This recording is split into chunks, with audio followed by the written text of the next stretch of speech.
Hello, welcome to the Black Sheep live stream.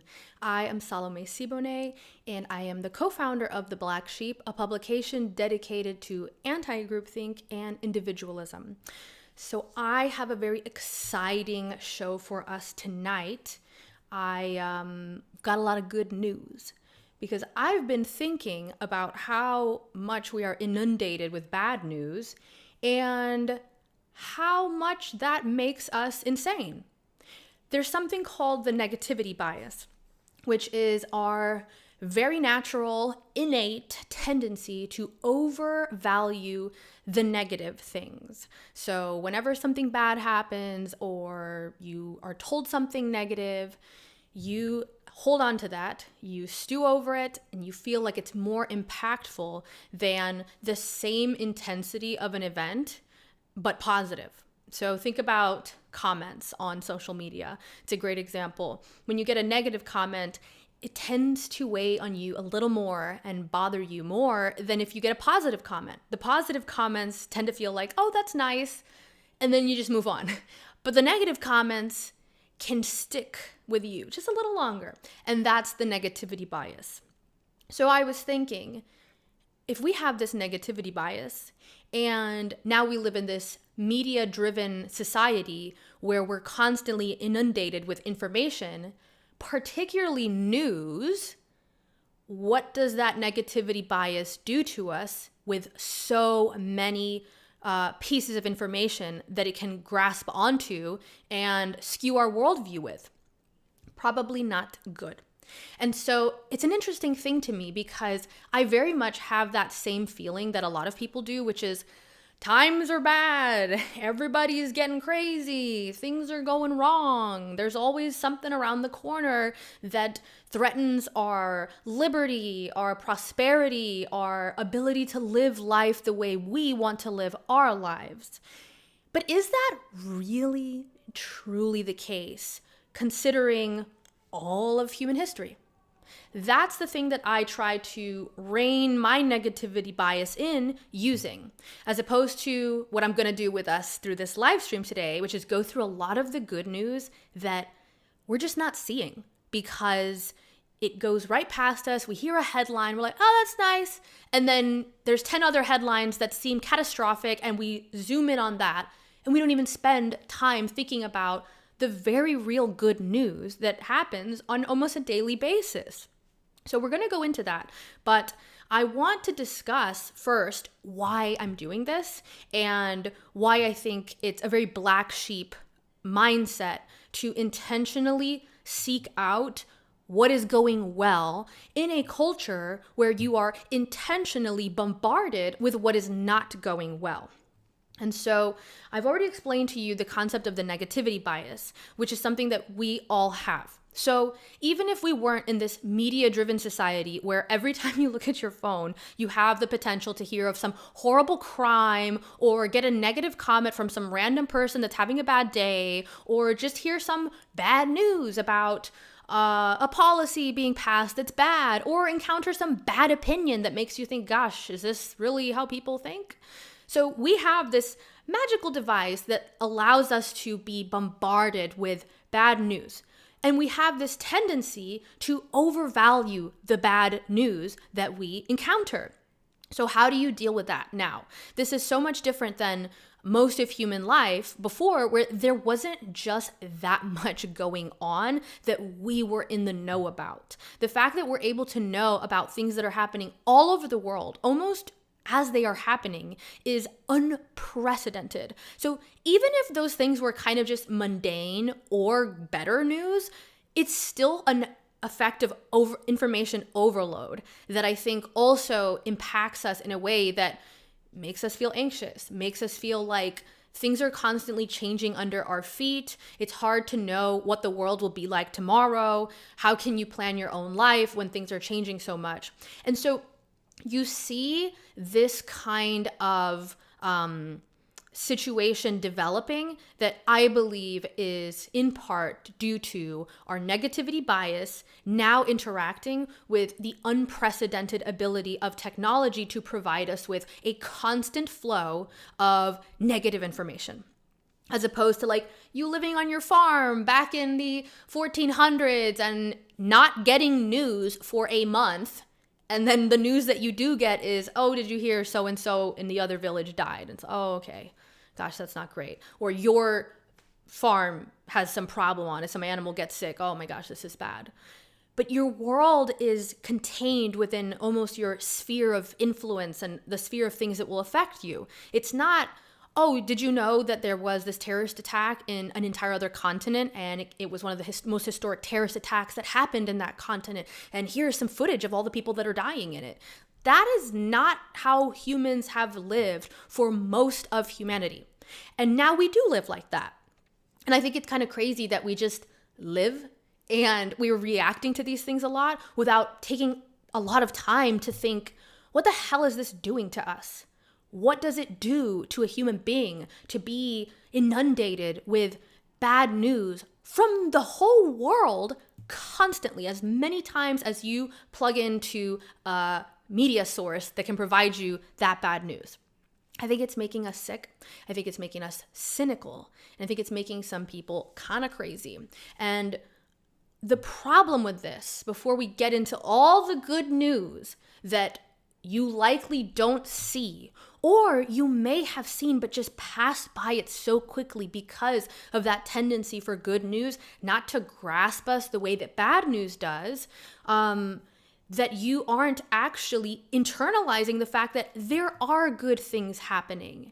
And it's important to consider those deeply, because if not, you don't actually have an accurate worldview.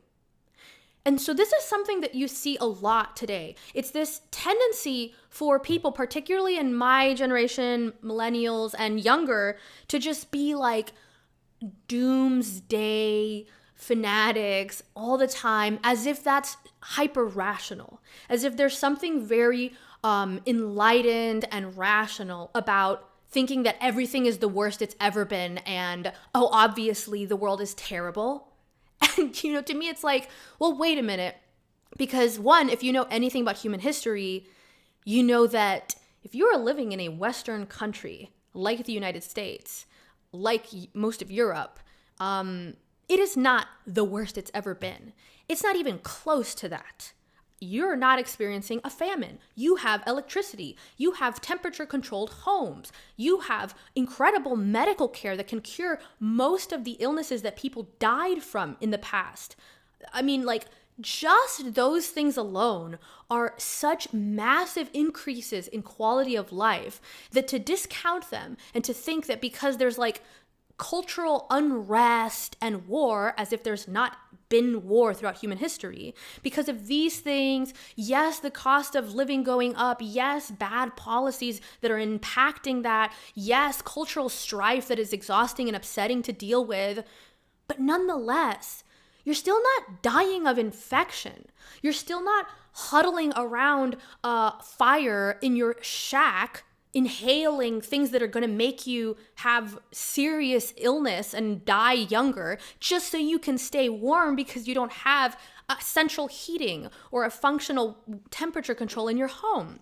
So, I mean, these are the things that we end up just kind of like not thinking about a lot, that bring into question this common narrative that things are so bad now. And I want to push back on that.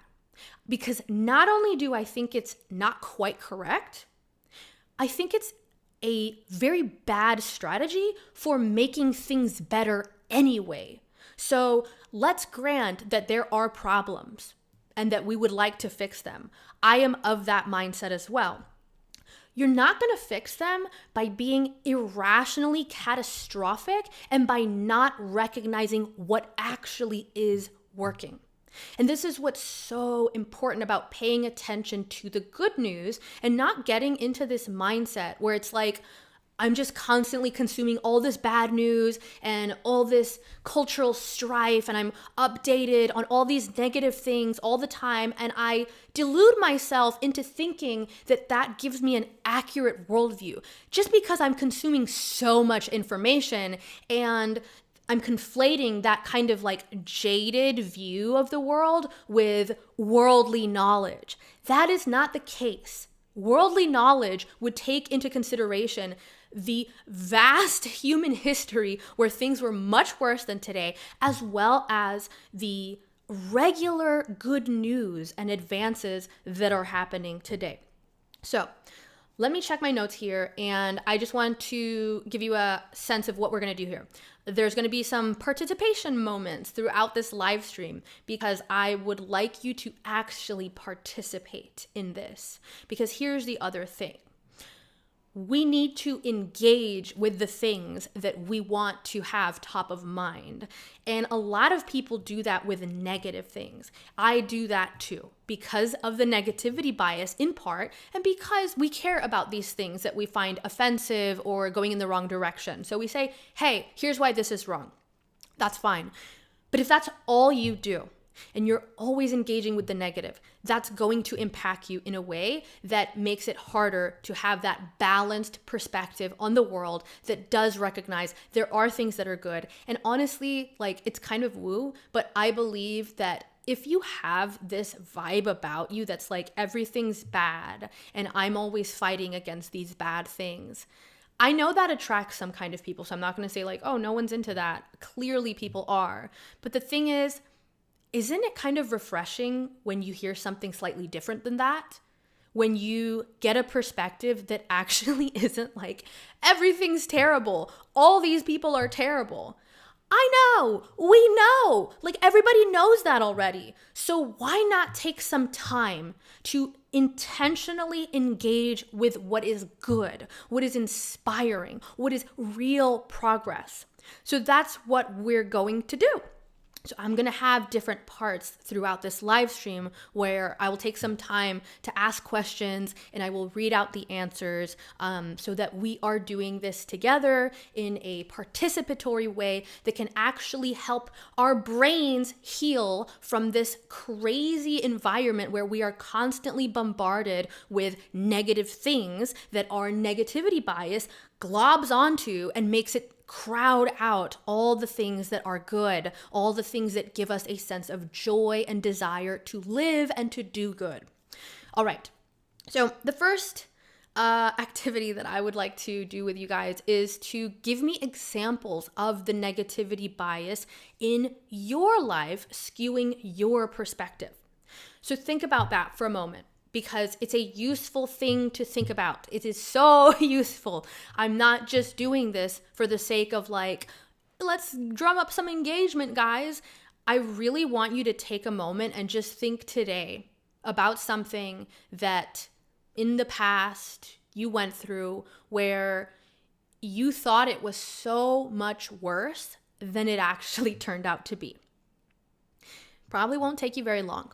And I would love if you would share that thing in the chat, and I will read those out so that we can go through these real life examples of the negativity bias skewing our perspective.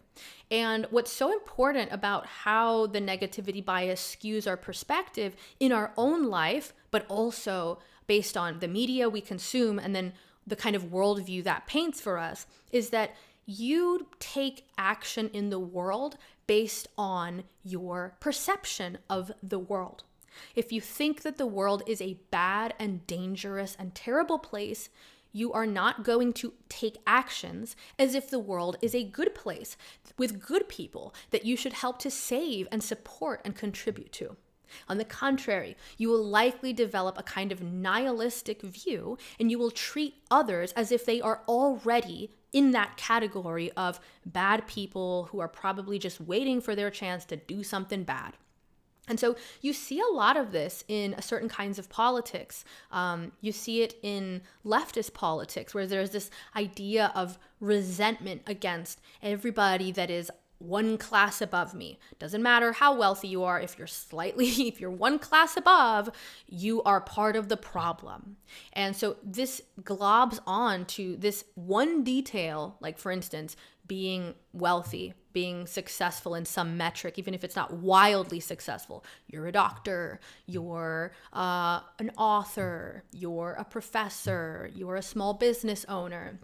these kind of things that then get told, oh, well, you're privileged and you only have this because of all the privileges that have allowed you to get here. And really, the fact that you are there is in part proof of a system that is unequal and has held other people down. And so you see this proclivity to take something that is otherwise positive, human success, like quite very objectively a positive thing, and to turn it into evidence of the bad world that you're a part of.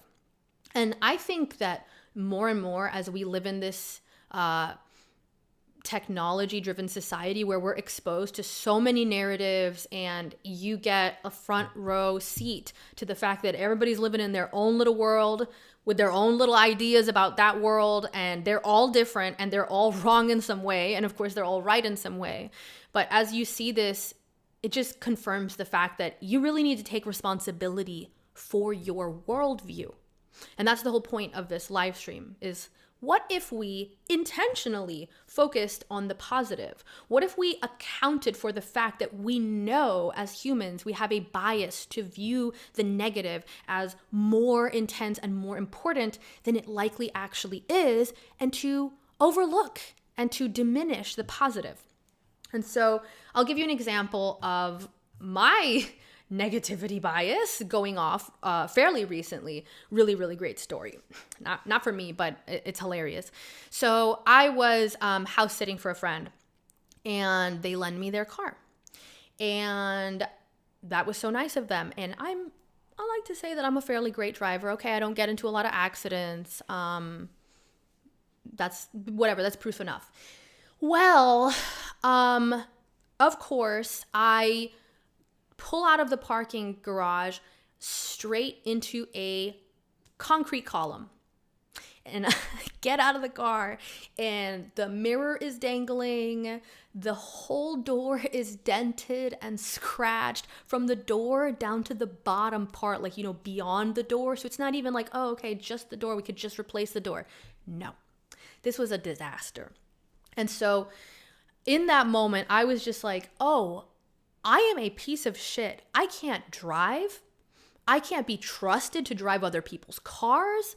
I am a disaster. Like, how can I even believe in my ability to go through the world with confidence when I am driving cars into concrete columns? And I did it to someone else's car. Oh my gosh, and they're so nice. They lend me their car, and what did I do? Crash it. Okay, let me find places to fix it. I'm going to fix it before they even know. Calling places. Oh, that's going to be $1,000. Oh, that's going to be $2,000. Actually, that's going to be $2,500. So now it went from bad to worse, where I'm like, okay, so now not only am I a shitty person who is irresponsible and can't drive, now I'm broke. Now I'm broke too. So it just went from bad to worse. And so I finally have to tell my friend, like, hey, this is what's happening. I feel so terrible. Obviously, I'm going to fix it. You don't have to worry. I will pay what needs to be paid. I will make it happen. Well, I have 1 week left on my trip that I'm house sitting before they return. And of course, there is a holiday. So it's now a shortened amount of time. So now it starts to be clear that I won't even be able to fix the car while I'm still there. So not only did I fuck up the car, not only is it going to cost me a ton of money, but now I gotta leave my friend with the car, and they've gotta finish the fixing of it because I gotta leave. My plane ticket is already bought, and that's that. So now it went from bad to worser. Like, it is bad at this point. And so, of course, naturally, in my mind, I'm like, this is just, I'm not competent to live on this planet. Like, I am a fuck up. This is just a mess. I'm doubting my abilities to just do things now.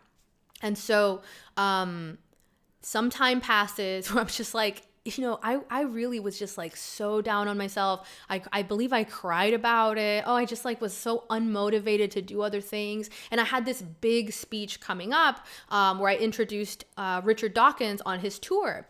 And this just happened like a week before I was going to do that. And I'm like, how are you going to get on a stage and do a whole entertaining introduction for this major figure when you can't even pull out of a parking spot? Like, You can't do this. And so I'm just in my head, and everything now starts to become evidence of how fucked my life is and how I cannot do things properly. Now, fast forward to today. I am actually currently house sitting for this friend again, and not only were they able to fix the car for just $600, but we actually worked out a deal where I'm just going to come house sit for you again and take care of your dogs and your home that you care about a lot and that you know that you can trust me with. And that will be our exchange. And the car, you know what? It was an old and shitty car. We got a new one anyway. So look at the negativity bias there. Yes, the negativity bias does serve some purpose, which is don't be fucking up. Don't be out here being reckless. Care about the mistakes you make and be sensitive to the things that could be evidence you are doing things wrong.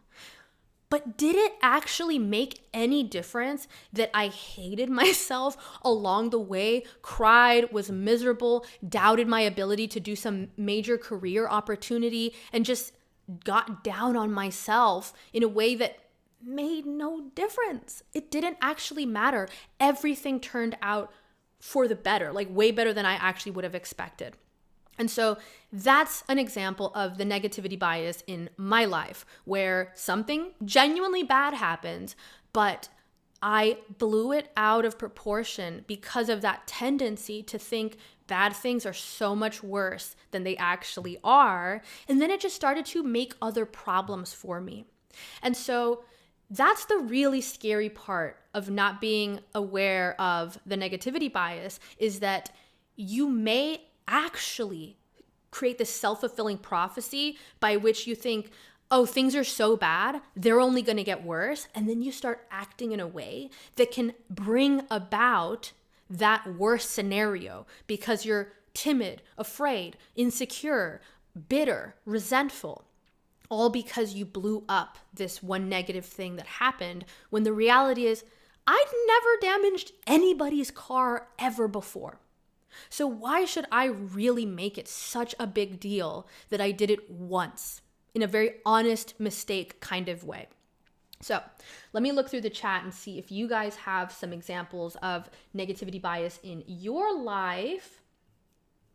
Let's see here.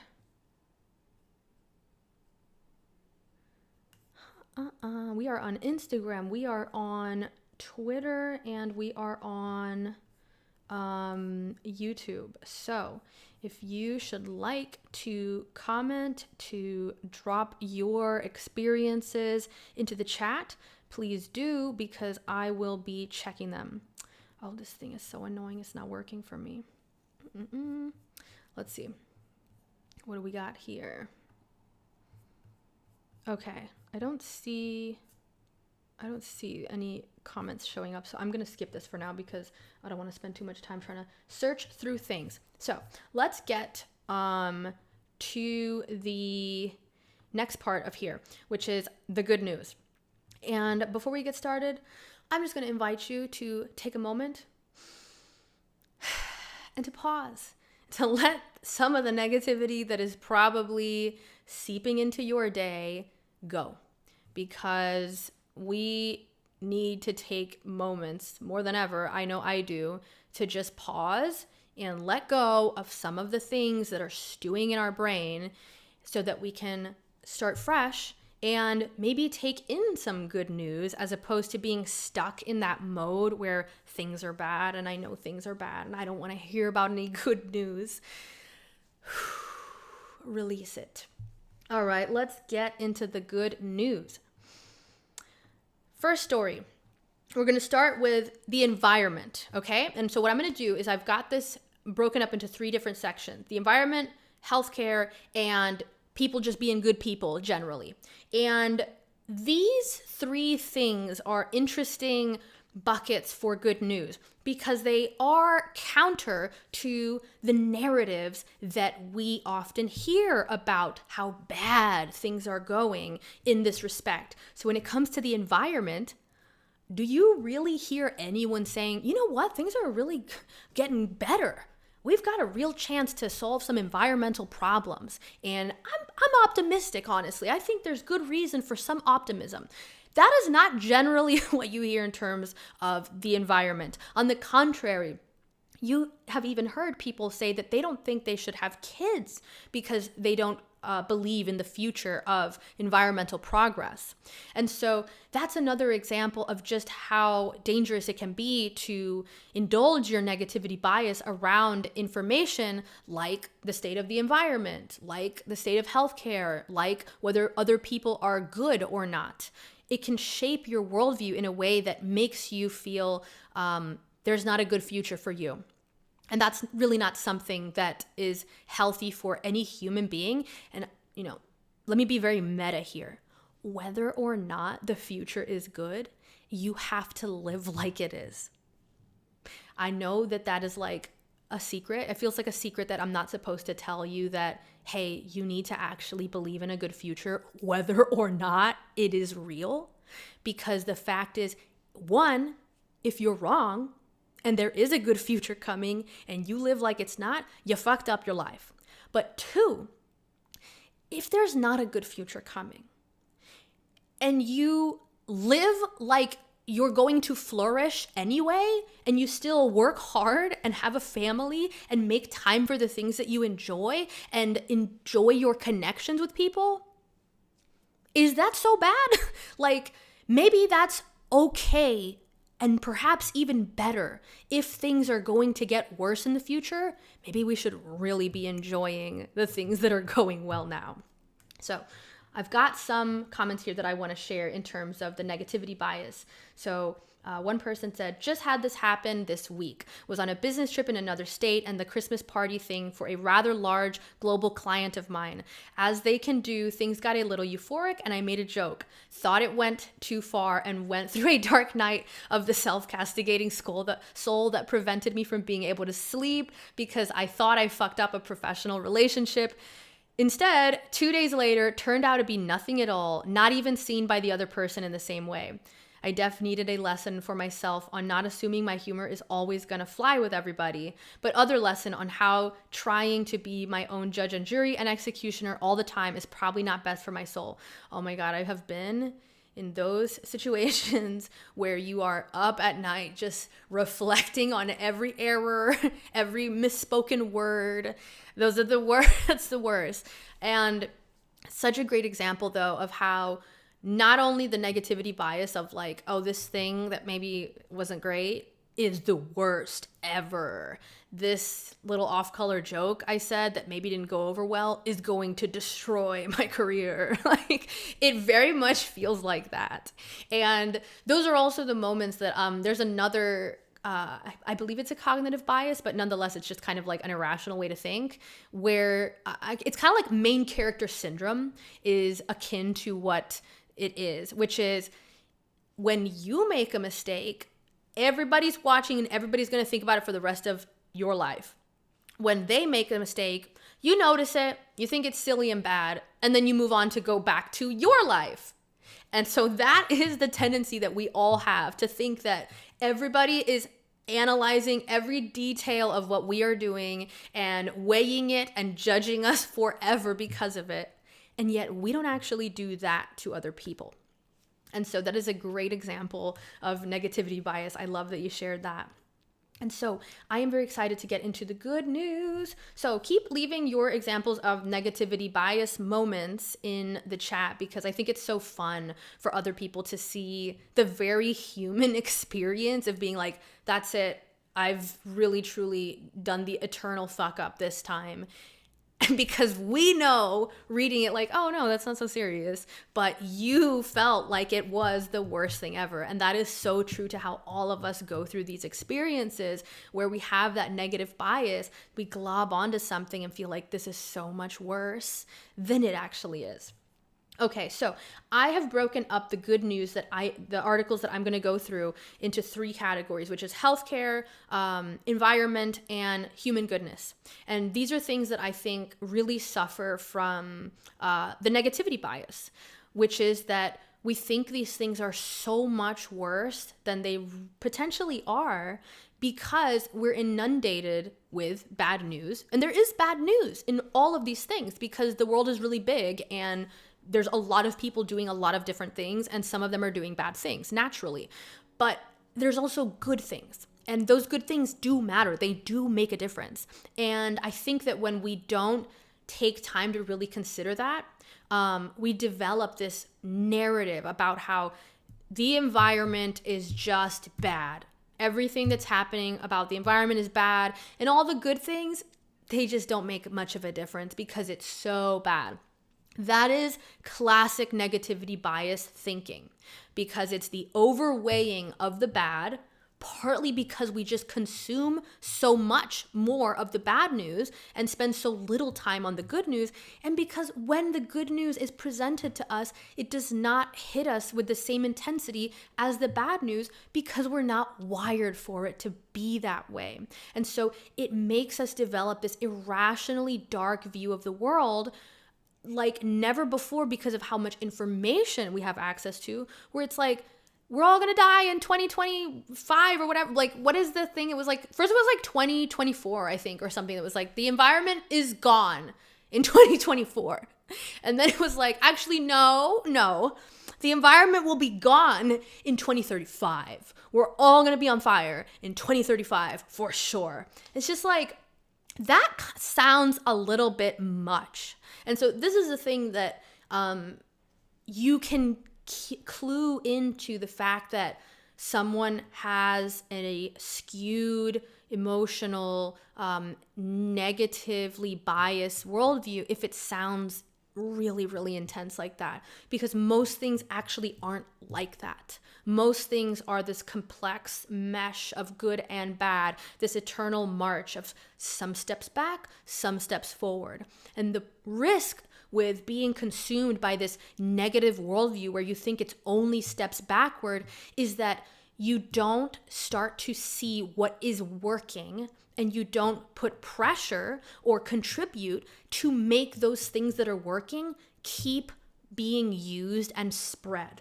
And so that's what I find actually very irresponsible about people who supposedly care about the environment or healthcare or human goodness, and yet only push the view that everything is just terrible. Because the reality is, you should really focus on the things that are doing good, are working, because those are your glimmers of hope that show you, oh wow, we actually can make progress here because look, it's happening right here. If it's happening here, that means we can make it happen in more places. And so to dismiss those things instead for kind of like hyperbolic, the world is going to be on fire in 10 years narrative, is to not actually do the best that you can do for that issue you supposedly care about. So let's get into the good news, because it's actually really good news. And I think you will be pleased to hear it like I was. So we're going to start with the environment. First headline, conservationists have successfully restored tiger populations in Russia after 50-year absence. So conservationists have succeeded in restoring tiger populations in a region where they were virtually absent for more than 50 years in Russia. This restoration took place from 2012 to 2021 in the Pre-Amur region of Russia. And so, in addition to highlighting this Russian success story, the study outlines a pathway for the restoration of tigers in many other parts of Asia where they have been lost. The study specifically examined the success of rehabilitating and releasing orphaned cubs to restore tigers to their historical range in Russia. The efforts were led by the Russian Academy of Sciences and Russian Geographical Society. The study followed the fate of 6 tiger cubs who were found as orphans in forests of Russia, the last stronghold of tigers in that country. The cubs had been kept in specially designed enclosures where contact with humans was kept to an absolute minimum, and at appropriate ages, the cubs were offered live prey so they could learn to hunt. So this is what's really interesting about that, is that they found that this is a viable way to release animals back into the wild. So there's been concern in these kind of like animal rehabilitation practices that if you raise the animal somewhat in captivity and then try to release it, it's just never going to be the same. It'll never be able to live truly and thrive in the wild, let alone breed and increase the population. But this study found that that's actually not true. So here it says, Dale McKell, lead author of the study, said, basically the data demonstrated that orphan cubs raised in captivity and released were just as good at wild tigers at hunting, targeting the same types of wild prey, and very rarely killing livestock. This success demonstrates that tigers with proper isolation from humans and provided the opportunity to learn to hunt can be successfully re-released into the wild. So this is great news, because you hear often about how all the animals are becoming endangered, everybody's killing the animals, they don't have any space, any place to live anymore, they're having their habitats taken away, we're losing all these beautiful species, the biodiversity of our planet is decreasing, and all of that is really sad and bad. And there is evidence of that happening, but there's also evidence of that being resolved. And that's the things that we don't see. These are the stories that just don't feel as interesting and impactful as the tigers went extinct in this region.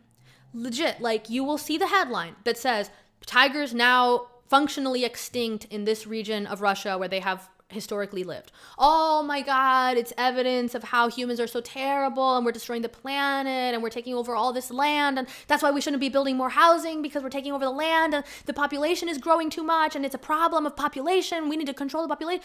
Like, people start running with these grand theories about how the world should be organized and how human beings are bad because of this one story that will tell you tigers are now functionally extinct in this region.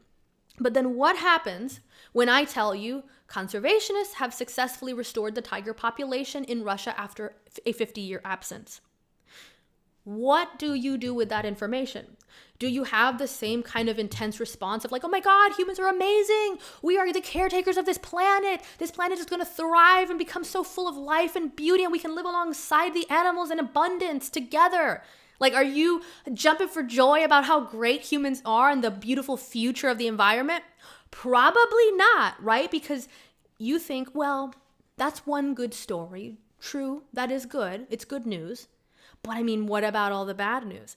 And that's literally just the negativity bias. That's the tendency to weigh the bad news more than the good news. And it's a really amazing thing to be conscious of, because like what I do for myself is when I read something like this, I notice that tendency to be like, that's nice and all, but what about all the other animals? And it's like, well, wait a minute. Let's break that down. What about all the other animals? Because the implications of this good news is that it actually can be replicated with many other animals. And so we have to rationally draw that conclusion out of us, because the negativity bias naturally does the opposite for us. When you have a negative story, your brain will immediately say, oh, and that's going to cause this, and then this is going to happen, and then it's going to get bad, and it's going to get worse. Your brain normally does that with bad news. But with good news, your brain doesn't as often start running and be like, oh, and then we're going to be able to apply that to the whales, and then we're going to apply it to the pandas, and then we're going to be able to have all these animals back in the places that they once lived, and we can use the places that are empty to bring back populations of animals that have been displaced from other parts of the land. Oh, this is going to be beautiful, and we can really live side by side with the animals. That doesn't happen. And so that is really the practice of taking good news seriously so that we can actually use the good news, like the findings. So I'm going to go through some other stories about the environment, but I want to focus on one thing in this study. And by the way, you can find all of these studies on wetheblacksheep.com. The post that has this live stream embedded into it has all of these articles so that you can go back and read them in more detail. And I highly recommend you do that. And I'm going to give a shout out to Ground News, because Ground News has a segment where they review good news stories, and they don't do it a lot, and I'm sure it's not very popular as opposed to their bad news stories, but it's good that they're doing it anyway. And I got a lot of these stories from them, so check out Ground News. So now I want to highlight one part of this story that's really important. Let's see if I can find it. Basically what they said is that Here it is. Okay.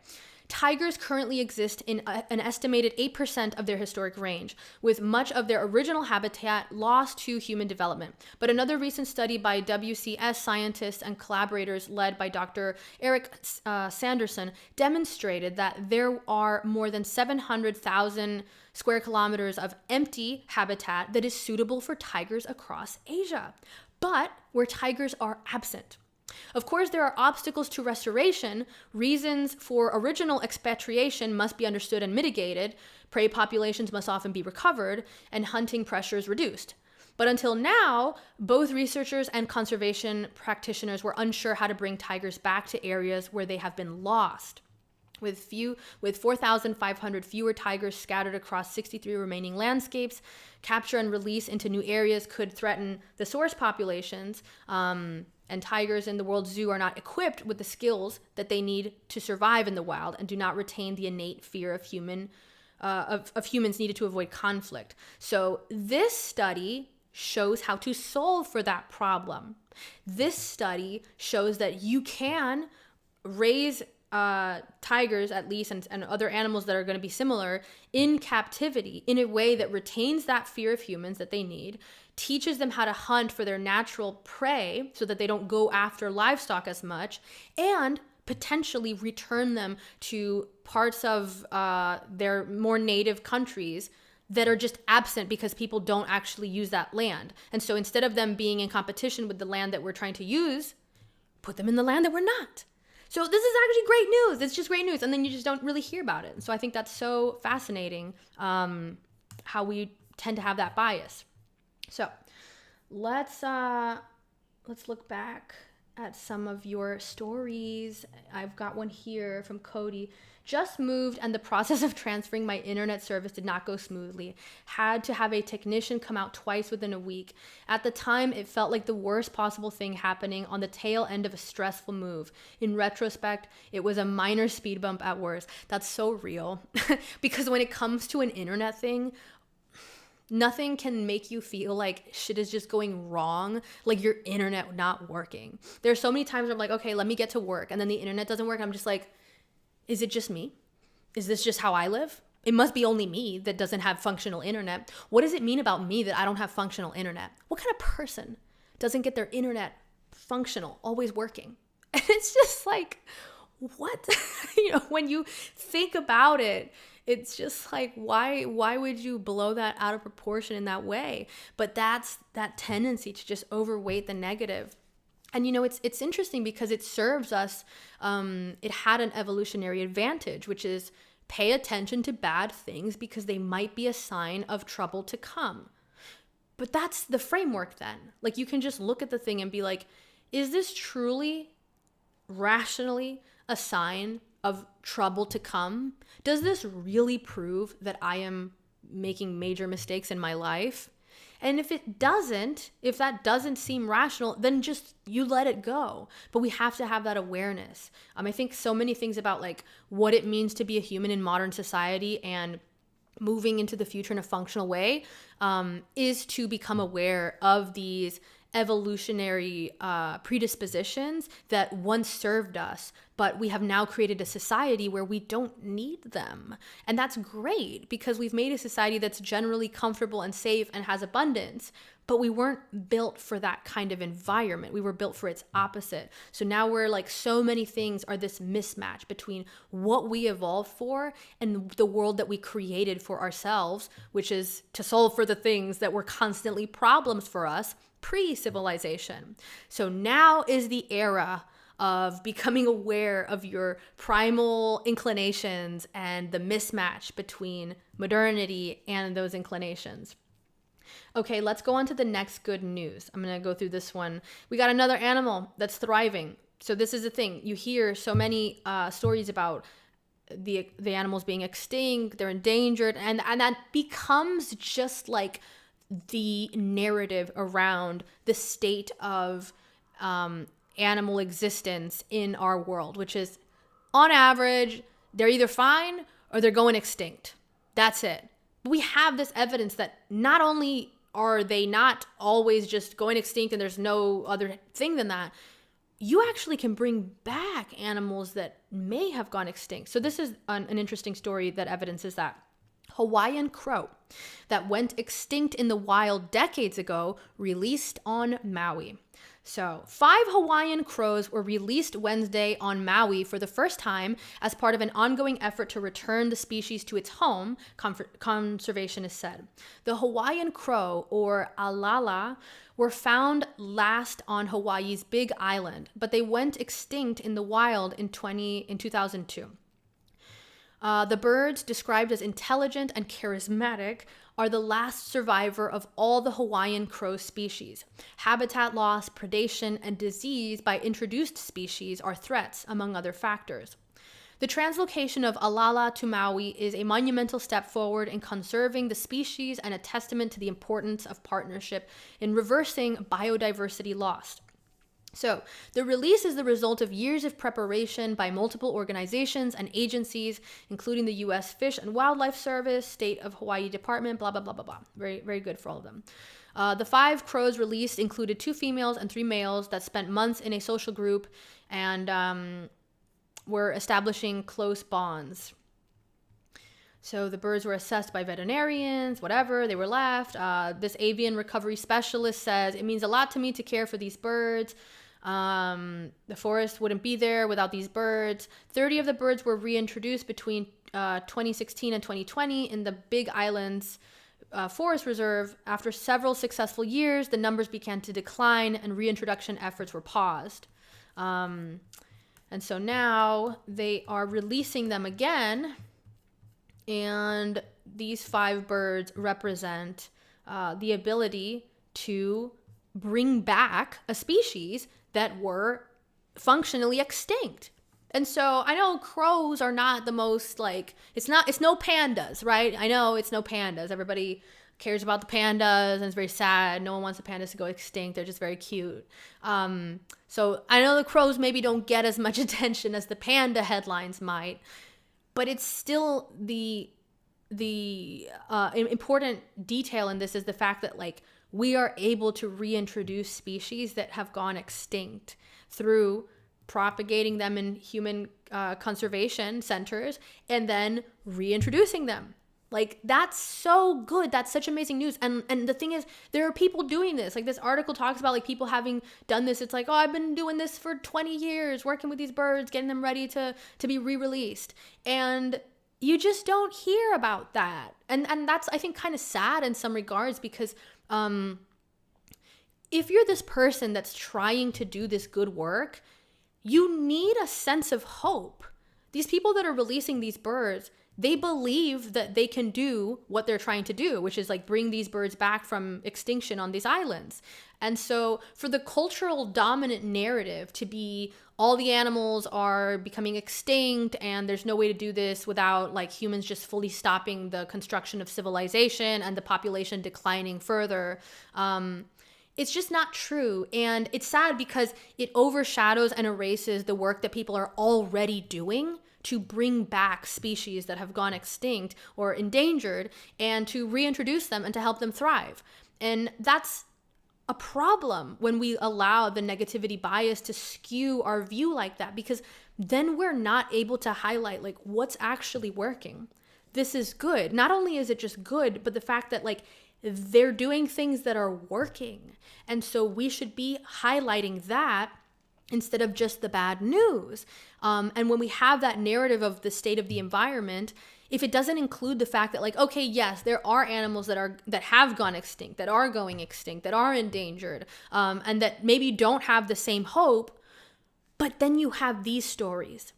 And these stories are proof that those animals can have potentially the same outcome if we use these same strategies. That's why it's so important not to just gloss over good news and be yeah, but most animals are going extinct. Well, let's use these strategies for those animals too. So now I got another really cool bit of great news that really goes contrary to what you hear about a lot of the environmental news, which is world's largest coral discovered in Pacific near Solomon Islands. Scientists say the coral is quote unquote pulsing with life and color and is believed to be 300 years old and 3 times larger than the previous record holder. So if you are like me, you remember that I believe it was the Great Barrier Reef that was like getting bleached and kind of drying up. And this was thought to be the result of climate change. And it was like, oh my gosh, if the reefs die, we die. Because all the animals in the sea need the reef. They hide in there, the little fish, the little shrimp. And then if they don't have a place to live, then the bigger fish that we eat aren't going to have their prey. And then we're not going to have food. And then we're all going to be on fire by 2035. And it's like, there you go. That's the negativity bias. Like we take that one story of bad news and think, this is it. This defines the future. This is all I need to know. This tells me everything. This confirms all my beliefs that humans are bad. Human impact on the planet is bad, and it's going to cause a disaster. And then you have news that says, oh, world's largest coral just found, and that coral is thriving. So now what? Do we update our narrative on the environment to account for the fact that we have a bigger coral that is doing awesome, despite the fact that some other corals may not be doing awesome? Do we start to think, oh, maybe there's some complexity here. Maybe there's hope here. This is good. But the thing is, I remember when the news about I believe it's the Great Barrier Reef being like kind of getting bleached and dry was coming out. It was just like, oh my God, it was all over the news. And it was just like presented as the oceans are dying. And I remember being like, oh, this reef is a big deal and this is bad. And what are we going to do? Because we don't even know how to fix a reef in the ocean. Like, this is climate change doing this? Oh, wow. Okay. Guess it's not going to go well for us. Like, it was just like such a negative piece of information. And it was used to kind of like promote this narrative that climate change is not just real, but like it's already here and it's killing things and it's going to be killing us next. And, when you have that kind of like intense story of some beautiful giant reef getting bleached, yeah, that hits. But then what happens when you have a story that comes out and say, actually, there's a bigger reef and it is doing awesome? Now what? Now what do we talk about when we say climate change is impacting the planet and it's going to kill us all and like everything's dying? What do we do with this giant reef? So it's an interesting story because I recommend reading these articles. This is by Al Jazeera, and let me show you what they say here, right? So they talk about how awesome this reef is. This mega coral is 105 feet long and 111 feet wide, is believed to be about 300 years old. It's got a bunch of little fish living in it, little shrimp. It's just thriving, looking great. It was so big that they thought it was a shipwreck. They didn't even think it was a reef because it was so big and because it just looks like a big rock. And so one of the researchers says, witnessing this large, healthy coral oasis in slightly deeper waters is a beacon of hope. So that's beautiful. But then we have here later, thank you Al Jazeera for this little shot. They say somewhere here, but don't get ahead of yourself just yet. It says, but there is cause for alarm, noting that the coral is not safe from global warming despite its remote location. It's like, okay, yeah, great. But again, the coral is alive and thriving. You just told me the coral is doing awesome. So yes, it's not safe if things get even worse, but it is better than you told people it was, because you told people that other reef that was not doing well was evidence that things are really bad. And now we have this reef to show that, well, not quite yet. And so they go on to talk about how like, well, we don't know. Things are getting bad. Scientists say evidence shows global warming and its effects are unfolding faster than expected. And yet you have this coral. This is supposed to be a good news article, but then they end, the rest of it being like, oh, but things are actually bad and we're really afraid, and like, oh, here's why. And Scientists fear the world's reefs have passed a point of no return, with the world in the throes of a fourth mass coral bleaching event, the largest on record on Wednesday, okay.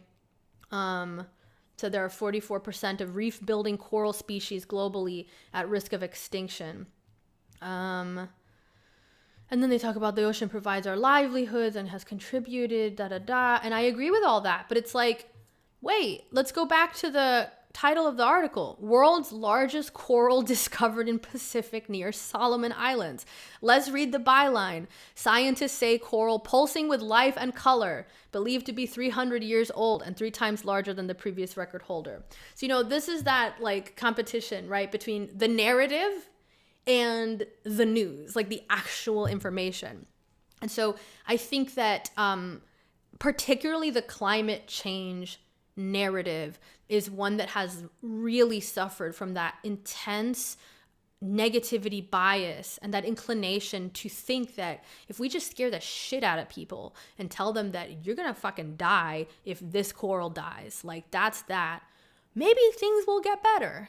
And it's like, I don't know, we've been doing that and it seems like people are just getting insane because they think that they're not gonna be able to live and have a future for their children, and they can't actually go out and save the coral themselves. So what do they do with that information? They just become basket cases and want to enact a one world government to save the corals. And then you get this information where it's like, well, hey, actually, we just found a wonderful coral. It's the biggest ever and it's doing awesome. So I'm not saying that this disproves climate change or something. That's not the point. The point is that there's nuance, and that where we have this narrative that there's only bad and that it's very bleak, suddenly you have information that counters that and tells you, well, it might not be as bleak as you think. There might be glimmers of hope along the way, and that doomsaying narrative is not quite accurate. And so maybe stop scaring people and let's start seeing what's actually working here, because perhaps that will motivate people to care about these things more instead of just becoming like basket cases that feel like they cannot have kids because the corals aren't going to live. So I thought that was really great because that's like one of those things that is just like directly contradicts the world is going to be on fire in 2035 kind of narrative, despite the media attempt to be like, but don't think this is good news though, because there's a lot of bad news about the corals. So yes, this is awesome, but don't get too comfortable. So I'm going to wrap up our discussion on good news of the environment with one last thing. And I think this one's particularly fun because if you are like me, you're tired of those little paper straws that melt in your drink like in 1 minute. And Starbucks is going to fix that. So Starbucks launches new Green Planet biodegradable plant-based straws in Japan. This is actually pretty cool. It says Starbucks has introduced new biodegradable plant-based straws as an important action in support of the company's environmental promise to be resource positive and a commitment to reduce waste by half in 2030. Not 2030. That would be a very bad goal on part of Starbucks. So what's cool about these straws is that they apparently degrade into the ocean naturally. So it says the new straw is made from Green Planet, trademark, a plant-based biodegradable biopolymer. Utilizing plant oils as its main component instead of oil derivatives, the new straw degrades naturally into CO2 and water by microorganisms living in sea, water, and soil, mitigating issues of ocean pollution and waste plastics, including microplastics. Through its life cycle, the Green Planet straws emit less carbon dioxide than the certified paper straws that Starbucks serves today, resulting in half the weight of discarded straws from Starbucks stores. So this is going to start out in Japan, and then they're going to spread it to other parts of the country. Starbucks began its transition from oil-derived plastic straw for iced beverages in 2018 to launch its certified paper straws in 2020, and now it's launching this new version of the straws that actually degrade fully into the sea or the soil. Isn't that so cool? Like, I'm not a huge environmental nerd like that, but I think that is so fucking awesome, because I think everybody can relate to hating seeing litter on the ground. I just hate walking around and seeing like plastic bags and straws and all these things like that on the ground, because it's like, oh, I just know that some poor bird or turtle is going to try to eat it. It's just like, it's sad, and it doesn't need to be this way. But there is hope. And as much as people might hate corporations, Starbucks seems to be leading the way in creating something that is going to help reduce microplastics, which I know everybody is really concerned about now, including me. And so again, you have this doomsaying narrative where it's like, oh my God, there's the giant trash ocean island out there. There's trash everywhere. Plastic is getting into everything. Microplastics is in all of our bodies. What are we doing? Oh my gosh, we're all going to be poisoned. And then you have this news, which I didn't see anywhere. Okay, so this one I really had to dig up. I have not seen this anywhere. And I know, like, it's kind of just, it's a limited release. It's just in Japan so far. So it's not like, oh, this is happening here, so maybe we don't care about it as much because of that. But this is why it's important to be aware of these things, because then you can ask your local Starbucks, like, where are these straws? I know y'all have them in Japan, these straws that degrade into the ocean and the dirt. I want them here in my local American Starbucks. And if you start putting pressure on this company that like, hey, that development you have over there, that we think that's great, we want it here, then other coffee shops have to deal with that competition. And this is the thing that people really discount about a free market approach to environmentalism and to just these kind of solutions, where generally we think, oh, if it's something that doesn't make money, nobody's going to care about the environment. Nobody's going to do anything good if it doesn't like immediately make them profit. That is not the case. What people make is what people want. So if you want a cleaner environment and you want to not have plastic straws and litter, then there is going to be someone who wants to make that for you so that they can make money from it. That is good, because then they get rewarded for making something that you want and everybody's happy. And it's going to be highly efficient too, because the thing is, it's still a business. So these straws can't be some crazy project where it's like, okay, we are going to launch the straw initiative. Woohoo! It's going to take us 20 years and it's going to take us $50 billion to make the straws that Starbucks has already launched, because there's no incentive to make it as efficient as possible if you aren't the one that's actually directly paying for it and it's not your business venture. And so this is something that's like really not considered in a lot of like environmentalist circles, because the idea is like, no, we just need the government to ban everything. Like, we just need the government to ban plastic. We just need the government to step in and force companies to do whatever we think is right. And that's the only way we can save the environment.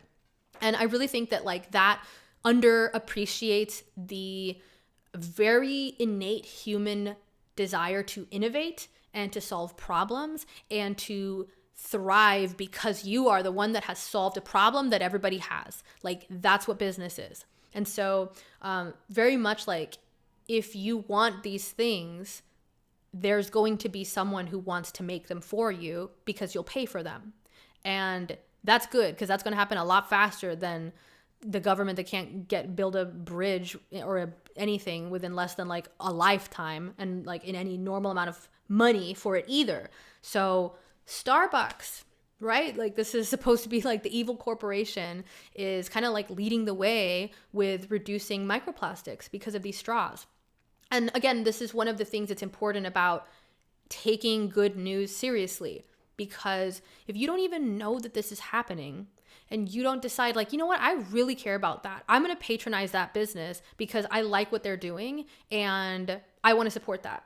If you're not looking for the things that are working, that are good news, then you're missing out on opportunities to support things that are good, that are actually helping the issues you care about. So instead of just being like, oh my God, the world's going to be on fire in a decade and the environment is the worst and we just need to ban everything and like that's the only way, and oh, I don't want to even talk about or hear about that other people are doing their little nonprofit approaches to the environment. It doesn't matter. It just needs to be this one grand scheme as I see it, and everything is bad no matter what. That is not a productive way to actually help the environment. And so I recommend, if you enjoyed these stories about individuals and local areas collaborating to make environmental progress, to do good things that support the environment, go to the Black Sheep, wetheblacksheep.com. One of our last essays is from a fellow environmentalist. I think it's called Fellow Environmentalist Stop Talking About Climate Change. Right. And so the whole idea of the article is that the common approach to environmentalism today is really broken, and oftentimes it is more ego-driven, as I see it, than it is pragmatic. And so the idea is, rather than just try to tell everybody the earth is going to be on fire and we have to fight climate change, I can't fight climate change. I can't do anything on that grand scale. Now, what I can do is request that my local business have these like non-microplastic creating straws. What I can do is start a nonprofit that helps to further the efforts of people trying to release these endangered animals back into the wild. What I can do is donate to nonprofits that are doing things that are actually tangibly benefiting the environment in ways that in the long run help push us in the correct direction for things like climate change and other environmental issues, which do matter also. So check out that article. It's a whole Black Sheep approach to environmentalism that is much healthier than throwing soup at famous paintings. All right, so let's move on to some of the healthcare news. Someone has things to say about the reef.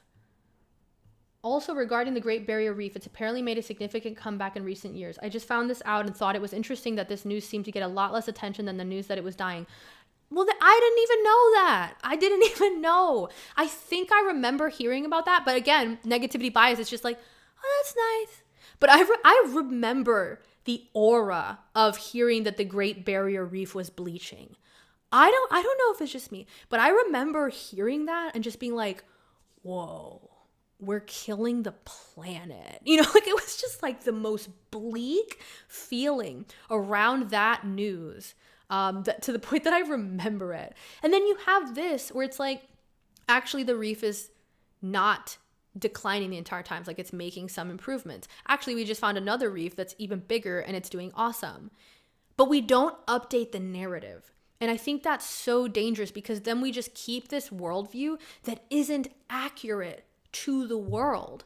And if you're not aware of what's working to make the improvements on these things that you care about, then how are they going to happen? Like, how are we going to support that and make sure that that is getting spread in other places where it might be useful? If we're just like, oh no, yeah, that's the barrier reefs, everything is dying. That's what it is. You have all these people that are like probably contributing to that benefit, and like things that have helped to make that happen. And we're just not giving any of that attention because it doesn't grip us like bad news does. I really think that particularly now with the existence of social media, that there's this inclination to almost want to be proven right that the world is bad. And I think that's really tragic, but I believe, like I can see it in some people that there's just this like anticipation that, no, I just know that things are bad. I just know that it's going to get worse.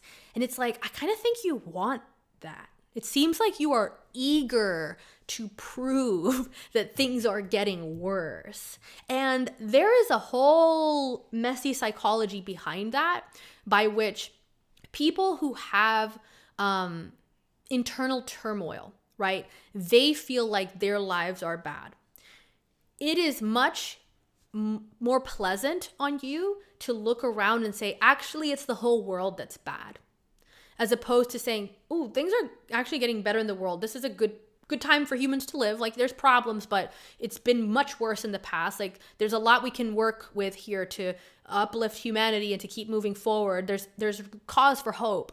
And then to be like, oh, but why do I feel so bitter, resentful, insecure, envious, like this inner turmoil? And so to alleviate that kind of conflict between reality, the external world, and the internal, I believe that many people just say, no, the world is bad. That's why I feel bad all the time, because the world is bad. And so then you have these kind of good news stories that just get passed right by because they don't confirm this kind of like world is bad, and that's why I feel miserable every day. That's why I'm cynical. That's why I expect other people to do bad things to me, and why I don't expect things to go my way, because the world is bad. What if the world is not bad? Then what does it say about those beliefs? That they are perhaps choices that you are making, and that you could choose other things. But that's much harder. And so let's see.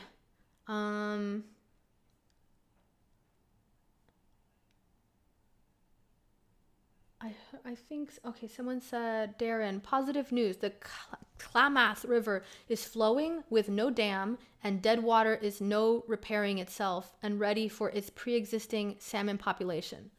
I don't know what the Klamath River is, actually. So it's unfortunate for me. It sounds like a great river. I hope that it's flowing. I don't entirely understand what dead water is. That doesn't sound good. So I think I'm glad that you say there's no dead water. If you would like to elaborate on this statement, I will add it to the good news list. But I did read something about the salmon. I skipped the salmon one because I was like, I'm going to do this good news segment maybe every week, because I really think like we should talk about the good news more. Because Lord knows, I don't think we need to talk about the bad news more. I think we do that just fine. So perhaps there is a need to talk about the good news more. And I think I saw something about the salmon, because there was something about salmon that were not going upstream like they normally do, and that people were like, oh, it's another sign of things not going well. But then actually it's like, hey, the salmon are back and they're doing their thing. And it's like, oh, okay, great. But again, it's the same thing. Oh, now repairing. Okay, gotcha. The Klamath River is stagnant. And okay, whatever it is that I will look up the river. I think it's good news. I still don't quite understand. Sorry. So let's go to the healthcare news. This one's really cool. Okay. Because we hear a lot about like healthcare is really bad, and there's reasons for that, right? It's not like that healthcare isn't advancing. I think people tend to focus more on the fact that healthcare is expensive. Healthcare is not, you don't have as much access to it in some places where people are either very poor or they are, they're in these kind of like socialized medicine systems where they have to wait really long. And so there's problems on many fronts in terms of healthcare. And I think it's particularly difficult for countries like the United States and Canada, where you have like these really big countries with very big populations and very mixed populations, to agree on how we should do healthcare. And so there's a lot of conflict around this. And I think that conflict tends to just build up in resentful narratives around how like it's the greedy companies that are just exploiting us, and it's like, oh, it's the fact that we don't have universal health care, and that's the problem, and people are being left out to die because of this. And all of these concerns are valid. Like, it's fine to be concerned about the fact that healthcare is expensive, or that people are not having, they're not getting the treatment they need, or whatever, all these things. But like, can we ground that in, again, the history of humanity?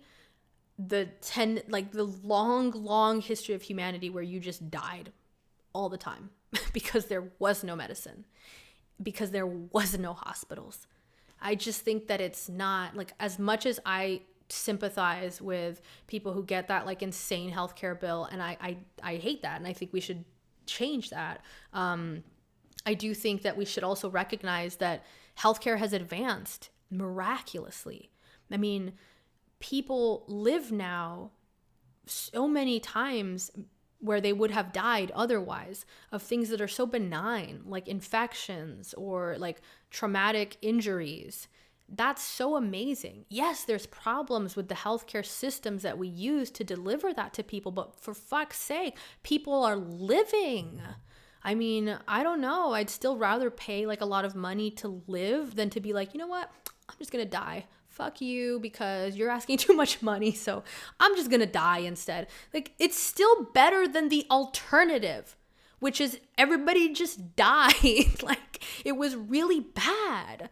And so the advances in healthcare have come largely due to these messy systems that have allowed for human innovation, like free markets, like massive research and development budgets.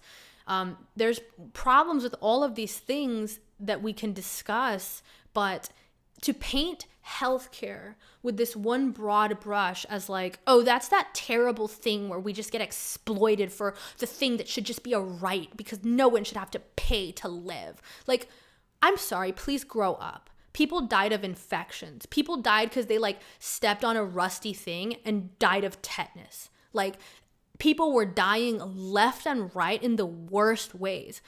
You would have to get your tooth pulled while you were fully conscious, fully feeling, no anesthesia. Anesthesia was a very recent invention.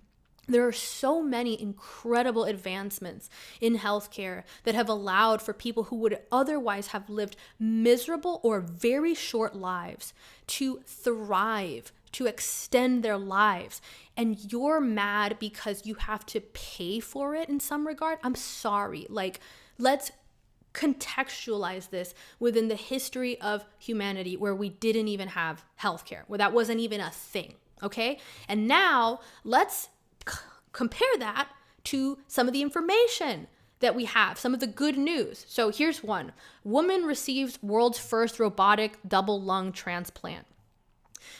A 57-year-old woman with COPD has received the world's first fully robotic lung transplant. The breakthrough surgery was performed in October at NYU Langone Health in New York City by Dr. Stephanie Chang. Just a month before, Chang performed a fully robotic single lung transplant, the nation's first.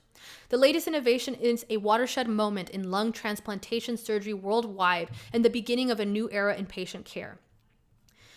And so Chang and her team used a Da Vinci Xi robot to perform the minimally invasive transplant. They make small incisions between the ribs and then use the robot to remove and replace the damaged lungs. This is crazy. For a long time, I was told I wasn't sick enough for a transplant, recalls the patient. I'm so grateful to the donor and their family for giving me another chance at life. And I'm so grateful to the doctors and nurses here for giving me hope. A volunteer emergency medical technician in New York inherited a genetic risk for lung disease. She was diagnosed at 43 with COPD, and a bout of COVID-19 made her COPD worse. Before her health relegated her to the sidelines, she traveled the world as a scuba dive master with her husband and earned a black belt in karate. She looks forward to being active once again and praised her transplant team for making her quality of life a priority. So this is something that happened in a New York hospital. And I know New York hospitals are suffering from some of the same healthcare problems that we have in the United States, which is the cost and the problems with the insurance companies and all these things. But can we also hold that problem alongside this incredible advancement? Can we have those two things together? Instead of painting this narrative where we are the victim of this evil healthcare system and the capitalist monopoly man is just trying to exploit us and make money. This woman has just had her life transformed by this incredible, surreal surgery from the same healthcare system that you're telling me is a monstrosity and a travesty to human existence. We need to have some nuance here. We need to have a more reasonable view of things where it's not just healthcare is evil. We should just all have it magically fall down from the sky for us. We need to be able to look and see it part of the reason that we have these advancements is because of this same fucked up healthcare system. So it's not the kind of thing just toss this shit out of here. We need to be rational and see okay, actually there are some things that really work here. There are some things that are good. And particularly in the United States, we don't have some of the problems that I was discussing on my Instagram story the other day. We don't have 6-month wait times to get your treatment after a referral. I never heard of that in my life, okay? And I went uninsured for a very long time. I still have shitty insurance. I've never had that kind of situation. And someone confirmed to me that it is really bad, that people are waiting in ERs for like, gosh, I think she said like 12 hours, things like that. And I just saw the other day, someone who followed me on X actually died because they went to a Canadian hospital, waited for 6 hours, and no one checked them. No one said like, hey, let's run some tests on you. They said, oh, you don't look like you're dying. And so he got tired and he went home and he died. I believe it was of an aneurysm. If he had had tests run on him when he entered, at least within the first few hours, instead of making the man wait for 6 hours until he says like, I guess I'm fine. Like I'll just go home and make an appointment at a later time, he would have been alive. Like that's a very real scenario, that people die when you ration healthcare and think like, oh, hey, at least you don't have to pay for it. Well, that man paid for it with his life. So I don't know. Like, I think, there's no perfect system in this scenario because the US system has many problems because it's not actually a free market system. But like this hospital just did a double lung transplant for this person. Why can't we hold these things in tandem where we can talk about the problems with the system while also recognizing that this is so much better than like almost all of humanity has ever had when it comes to healthcare. And like there are so many amazing things that are happening. So let's look at this other one. Paralyzed patients able to walk short distances after having electrodes implanted in their brains. So crazy. You know what it is to like be paralyzed and then be able to like walk a little bit? I can't even imagine something like that. In a world first, surgeons have used a technique called deep brain stimulation to reawaken dormant nerve fibers in the spinal cord and reestablish control of the leg muscles. So it says 2 paralyzed patients have been able to walk short distances and even climb stairs once more after being implanted with electrodes in their brains. Both had catastrophic spinal injuries that meant they relied on a wheelchair before the operation. But in a world first, surgeons used a technique called deep brain stimulation and were able to reestablish control of the leg muscles. It's so incredible. So this person says, technology is getting better and better. In the future, I think we won't need a wheelchair again. It's a long way, but I think the dream comes true. The breakthrough came after neuroscientists at the Swiss Federal Technology Institute in Lausanne used artificial intelligence to map all the neurons in the brain involved in helping rats and mice work. To their surprise, a region called the lateral hypothalamus, known to be involved in arousal and motivation, was flagged as having a role in walking. It was so unexpected that the finding was initially questioned by other scientists who approved the manuscript for publication in the journal Nature Medicine. After successful tests in rodents, the Swiss team then implanted electrodes in the lateral hypothalamus of the human patients. The technique, which is already widely used to control tremors with people with Parkinson's disease, is carried out while patients are wide awake. Only then can surgeons be sure they have reached the right spot of the brain with the right strength of stimulation. I feel the urge to walk. When we increased the stimulation, the patient said, I feel the urge to walk. I'm sorry, that's amazing. Like, we live in an amazing time. The fact that, I'm gonna cry. If you don't feel emotional at some of the good news that is happening in the world in terms of how we're able to revitalize some of the problems that we have created and in other places innovate things that we have never been able to do, like helping people who are paralyzed regain some motion, if that doesn't make you feel fucking excited about the potential for future human civilizations and more, doesn't make you consider that maybe we've done some things right thus far. Maybe we don't have to burn down the whole system because everything's so terrible and that's the only way we can resolve it. Maybe we can actually look at the things that are working and take those things seriously instead of writing them off as like, oh yeah, that's one piece of good news, but what about everything else? This is amazing. And so I just think that news like that, these kind of like medical breakthroughs, show us what kind of world we can have in the future. Because what happens with these systems where there's a free market that helps to allow for people to compete to serve the needs of people with different entities, you can bring the price down. Just like computers or smartphones or whatever, these kinds of technology that when different companies compete to serve people, like, okay, I'm going to make my phone $50 cheaper and I'm going to make it better in this way because it's not as expensive as if I don't do this thing. Like that system by which people use the free market to solve problems of their own volition, trying to do it in the most efficient way, in the way that doesn't waste a bunch of money and take 50,000 years. It works. It works. It has worked. And we just don't look at that because we often see so many of the negative things, like in the healthcare industry, and we think healthcare is a disaster.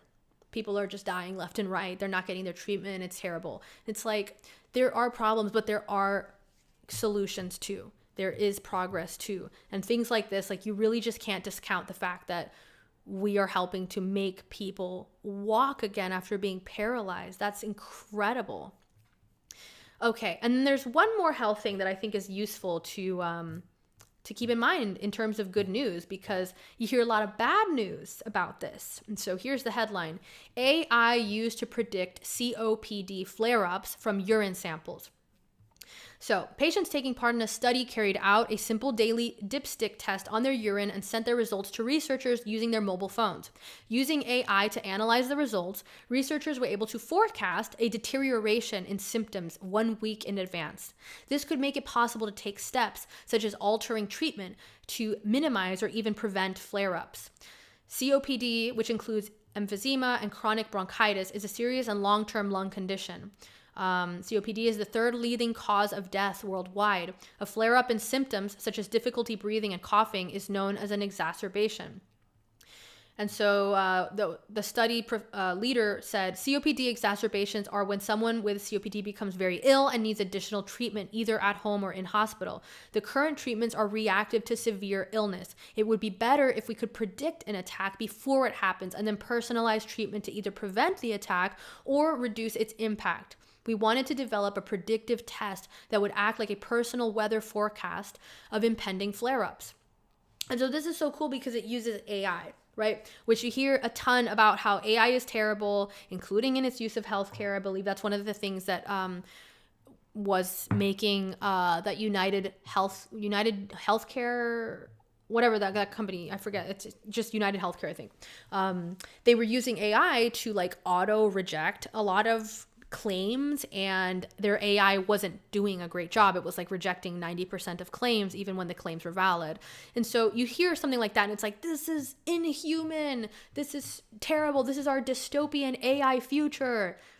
But then you hear this, where AI is used to predict COPD flare-ups and give people treatment before it actually gets bad.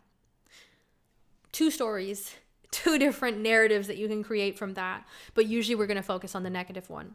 And I don't think that's great, because the problem is that if you end up focusing only on the negative use of AI in healthcare, it might lead you to think we should ban the use of AI in healthcare. Because look at how it was poorly used in this scenario where AI was being used to reject claims without actually going through them. You shouldn't be able to use AI for healthcare things. Well, then you have this right here, where AI actually allows for earlier detection of serious flare-up of one of the world's most fatal illnesses, and ends up with better treatment for people because of it. So if you just have this narrow view of AI in healthcare as being negative, you're not going to think that there really is a potential for the positive use of this thing. And you'll be much more likely to get wrapped up in some kind of like, let's just ban it scenario, some kind of like foolish politician that's like, oh, I'm gonna reach the top by telling the people what they want to hear. We're gonna ban AI, no AI in anything for healthcare. And then you miss out on things like this.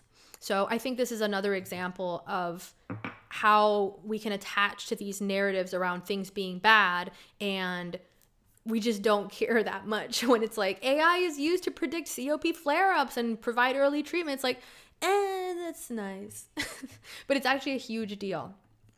And so I think that as we wrap up this healthcare section and move on to the human goodness section of good news, it's important to think about these things all in a similar way, which is what happens when you have an inaccurately cynical view of something like healthcare or environmentalism, or as the next section I'm going to come to, an inaccurately cynical view of human beings, of the people around you. If you look at these things and you're like, yeah, they're mostly bad, they're mostly going in the wrong direction, you're not going to be a rational actor when it comes to supporting policies or highlighting the things that are working, because you just don't know about them. And so I think it's like you're able to stir people up into this frenzy because people fall for that kind of negative rhetoric of like, oh, healthcare is the worst ever. It's terrible. It's just this really bad thing that is exploiting people. We need to have a healthcare revolution and just maybe put the government in charge of it entirely. That way you don't have these greedy CEOs. It's like, I don't know if that's the best solution, because some of the places that are producing the incredible, life-changing, revolutionary healthcare procedures do not have that kind of a situation. So why are we discounting these incredible advances and saying that we need to throw out the whole system because of some of the bad news? Instead, like, we really need to get better as human beings, as rational people in the modern time, at finding that like gray. Because honestly, when you hear people that talk about everything in this like black and white framework, they usually don't know that much about what they're talking about. Because in my experience, the people who know a lot about a subject really do contend with the gray.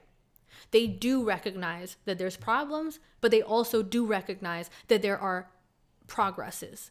And that's really important, because that's how you actually make advancements, is by understanding what works and what doesn't. Not by having this emotional rhetoric of like, nothing works. This is the worst ever. We should just throw all this out. This is terrible. Because you're missing out on the things that are working. So I think that's just like a big red flag for me. If someone is not able to grant like, hey, there might be some benefit in this, or actually like this might be not that bad, or, you know, like there's some gray here, that to me is someone that's more interested in like an ideological conclusion about how the world is, this black and white viewpoint, rather than actually understanding the reality of a situation, which is always going to be more complicated than just like, it's all bad. So let's move on to some just nice news about human beings being good, because this is another thing that I think is an area where we tend to have these negative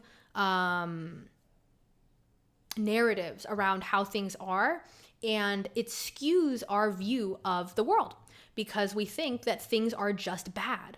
And when you think that, you are more likely to support ideologies and policies that aren't actually considering the things that are working. And you are much more likely to have this kind of like anti-human ethos, where it's like, we must treat people as if they are foolish or bad-hearted because I view people in this negative way, and so I don't trust people to make ethical or rational decisions, and thus we should control them. Like, this is a big problem with certain ideologies that lead themselves to wanting to control people, like theocracy, like authoritarian leftism, these kind of things where people think, people deep down aren't that great. They are not likely to do the right thing. And it's a cynical view of human beings that leads you to think, well, I don't want to let people have the freedom to make decisions over their own lives because they're going to make bad decisions, and those bad decisions are going to impact me. And so it really leads to these kind of like anti-human beliefs that are not good for a society. I'm going to look really quick at some of your comments here. Unrelated / off topic. What did you think of Die Hard? Okay, I'll be brief. I really liked Die Hard. I thought it was really fun. I'm usually not into that kind of like action movie, especially for Christmas. It was such a compromise when my fiance was like, "Okay, fine, we can watch Die Hard. If we're gonna watch a Christmas movie, we'll watch Die Hard." I was like, "That's not what I was thinking," but I was like, "Okay, I actually haven't watched it, and it supposedly is a Christmas movie, so let's watch it." I do fall onto the side of it being actually a Christmas movie, with some caveats. I feel like a Christmas movie should have like, I don't know, it should just be a little more uplifting. And I know that Die Hard actually is uplifting, but there's so much stress in it that it's just like, is that how you spend your Christmas? Just being like, oh my God, I'm watching a bunch of people get shot in the knees. So I don't know. But I do think it does enough Christmassy stuff that I respect it. And I did enjoy it. It was fun. And it's just a good movie. There's so many scenes where I'm like, tense, like there's this scene where he has just jumped off the roof of the building, which is just insane, and he's getting dragged out of the window like he swung into, and it's like, okay, I made it, I jumped off the roof, and then I like pushed myself into this room by breaking the window, but now the thing that he was attached to from the roof to hold him on the roof is hanging down the side of the building and like pulling him down. That scene is so good because it's just like, it's moving and you can just feel him moving to the edge of the building, and it's such an anxious, like tense scene, which is just so well done. Okay, another comment. I'm reminded of the old Jamaican proverb, "In the abundance of water, the fool is thirsty." I love me a good proverb. In the abundance of water, the fool is thirsty. That feels so true to the time we are in.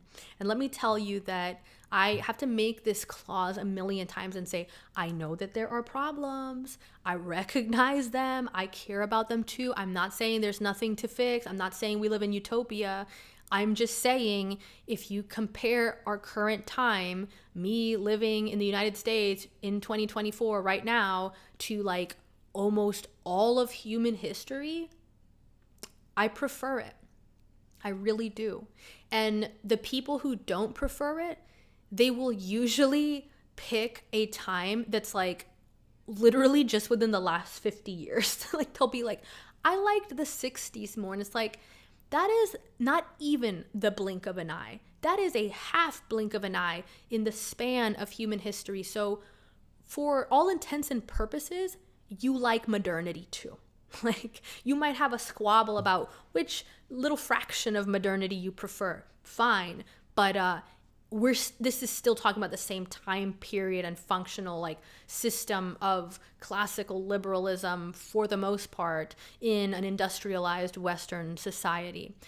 Yeah, I prefer it. And so I try not to be the thirsty fool who is surrounded by an abundance of freedom and like material abundance, food.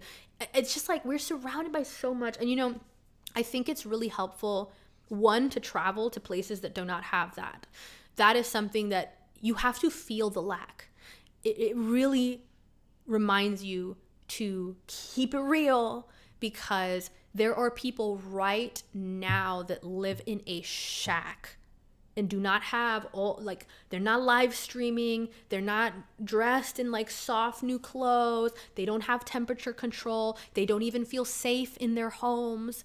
So for me to sit here and to be like, this is just terrible, like this society is bad, I just you can't do that and be a very serious person. Like we need to ground our criticisms of our society in the fact that it is still one of the best societies in human history. I genuinely believe that. And I think if that's a controversial statement, you need to spend more time studying history. Because there was just like there's little tidbits, right? So there was a time, like a few, I think it was like a 500-year time span, where there was just like torture. That was just like a big deal. People were just torturing people all the time. Like I believe it's around a little before the medieval period.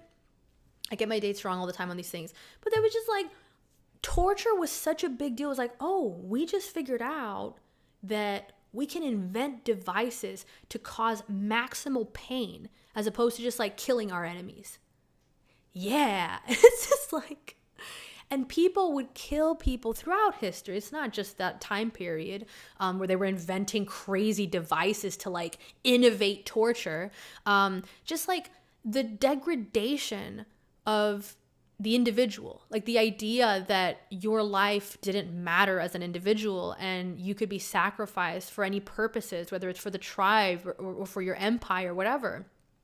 That is a lot of human history. So this time now where I'm like, I get to decide what I do, what I believe, where I want to go, how I want to live. Like, this is supposed to be uniquely bad. Like, I'm sorry. That's just not, like, anytime I hear that kind of rhetoric, that it's just so over the top about how bad things are, we're living in the end stages of capitalism and the human soul is being exploited for profit. Like, I'll take it. I will take that. That is fine with me, because if I look around at all the other options that people have had throughout history, this is fucking awesome. Exploit the shit out of me. So I really don't think that kind of rhetoric is serious. I think it's a red flag that the person just has not considered the reality of human history and is kind of like probably on a bad media diet. Because I know when I was a leftist and when I had that same mindset of like, I can't believe everything isn't free. Why do we live like this? This is so cruel. We could just make housing and food free. I can't believe some people are rich. I can't believe some people are born rich. How is that fair to me? Like, when I had that mindset, it was because I didn't know anything.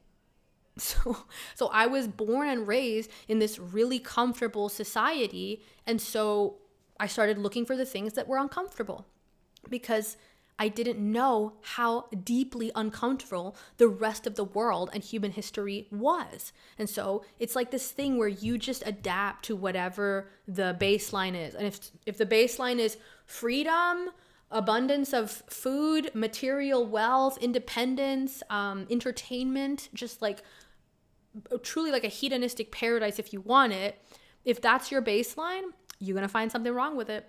And you will make it your like raison d'etre of why you are rebelling against the system. Because I think very much like when you don't have that kind of really evolved viewpoint, you end up in this place where you just need to rebel, just for the sake of having a problem to define yourself in opposition to. And that's such a dangerous thing. Like, I really appreciate someone who can make criticisms of modern society while grounding it in the reality of our gratitude for the fact that this is still vastly better than what the majority of humans through history and many on Earth right now get to experience. So, don't be the fool who is thirsty amid the abundance of water. Someone said, in Russia, 50% of the newspaper had to be good news. Maybe we need to start with that, that social media rage. Easier to burn than to build. Yes, absolutely. That's such a funny like concept. I like that idea, like this kind of need to give credence to good news. Now, of course, I don't want to do some kind of like authoritarian, like the press must post good news. Like that gets really, really like propagandistic very quickly. But the spirit of that, the idea that we should intentionally try to focus on good news. Cause like, honestly, I don't know. I think we should have this like little media bias alert. I really think we all need more media, more understanding of how media works, like media, not just the media, but all media that we consume. And one of the things is just like, if you notice that it's bad more often than not, it's not because the world is bad more often than not. On the contrary, if your life was bad more often than not, you probably would not want to live it. Like that would be a very serious problem. More often than not, we just kind of like are fine. We get up, we do our thing. Oh, I wish this, I want that, whatever. I'll keep trying. It's not that serious. Like every day is not an apocalypse. But if the media you consume tries to convince you that every day is an apocalypse, that is a big red flag. Okay, another comment that I want to read. Certain narratives that capture population seem to work like some extreme fundamentalist dogmas. They cancel thought and foment fatalism and dependency on controlling bodies. That is such a great way to explain that. That is exactly what I've noticed. It really does seem like this. There are some like similarities to like cult dynamics, and like things where it's like, you must believe the line. And in this cult, we believe that the world is going to end in 2030, and that everything is bad, and that humans are fundamentally rotten. And you get alienated if you don't go along with that, which is what I think is like the real red flag. Because I can even tolerate like a kind of genuine pessimist, let's say, like someone who really just has that temperament. I think there are those people that it's like they've got a certain mix of personality traits that makes them notice the negative more than others. That can be of use in some regard if they know how to direct and say, hey, you know what, like, you guys can point out all the good things, but what about this problem? What about that problem? What about this? Like, that's not useful. It actually has utility. What doesn't have utility is this kind of dogmatic pessimism where it's like, oh no, I'm going to be negative, and if you aren't, you are the enemy. You are a bad person. You are privileged. You are dismissing the hardships of others by noting that there are good things in the world.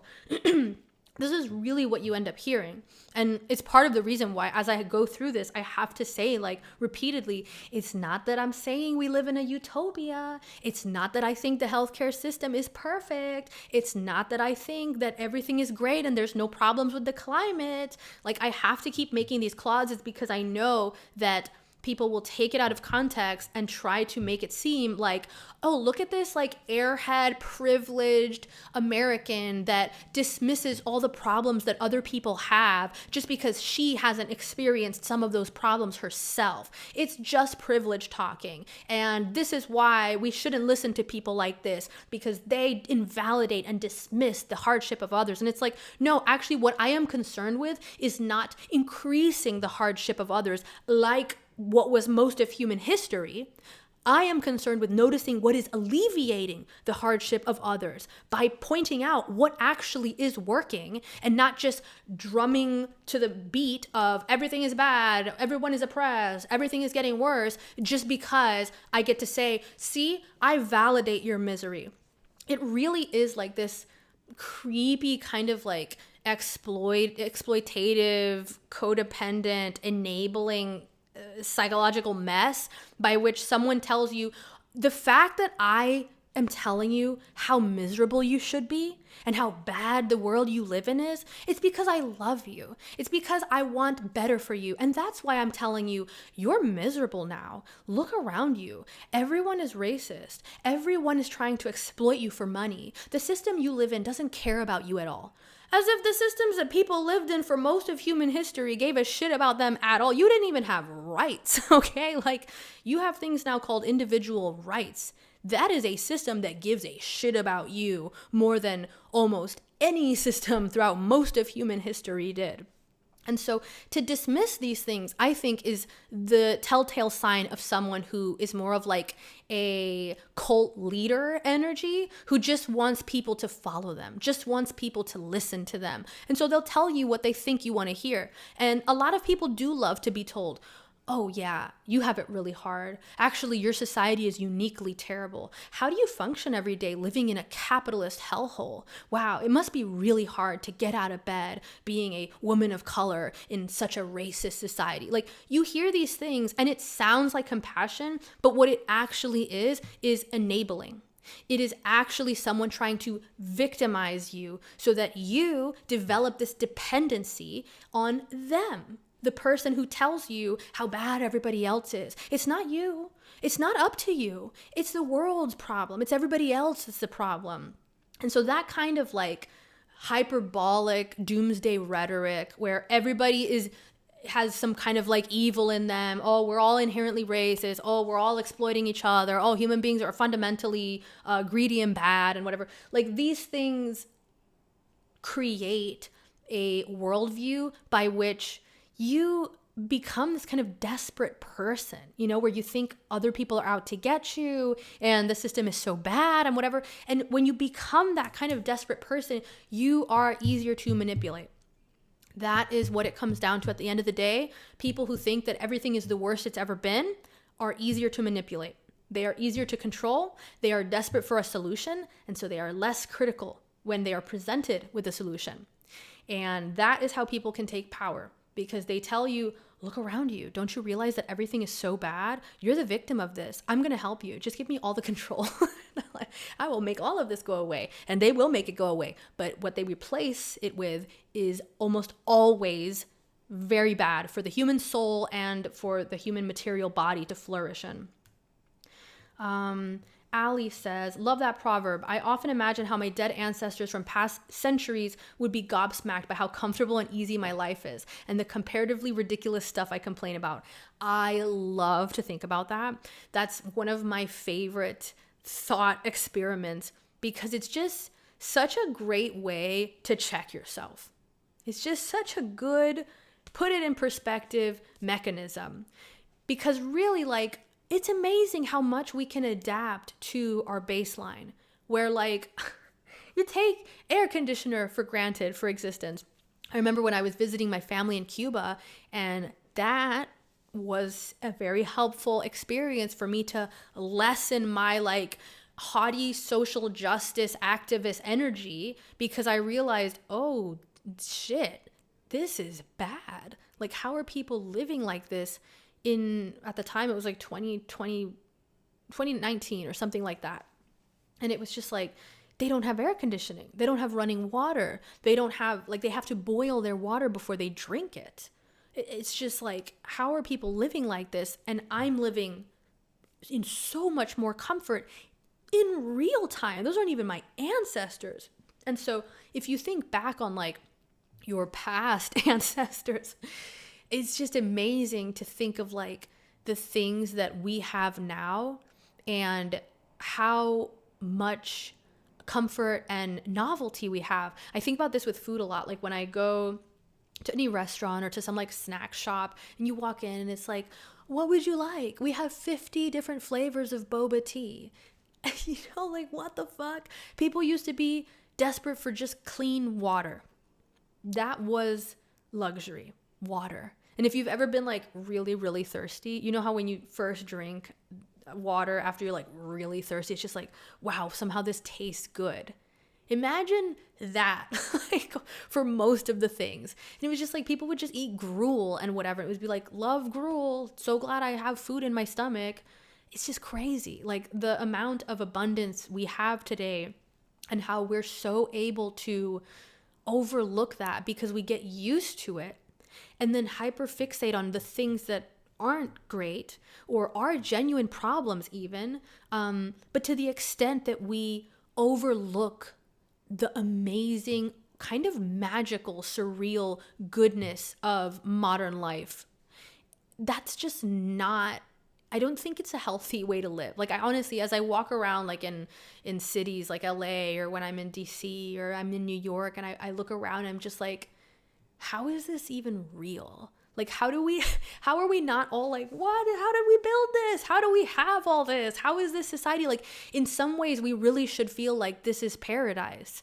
And despite all the problems, like, I mean, I know there's a lot of problems. We all see it. We see it every day. But the thing is, like, there were problems in the past too. The problems have never not been part of human life. It's just that now we have so many better things along with the problems.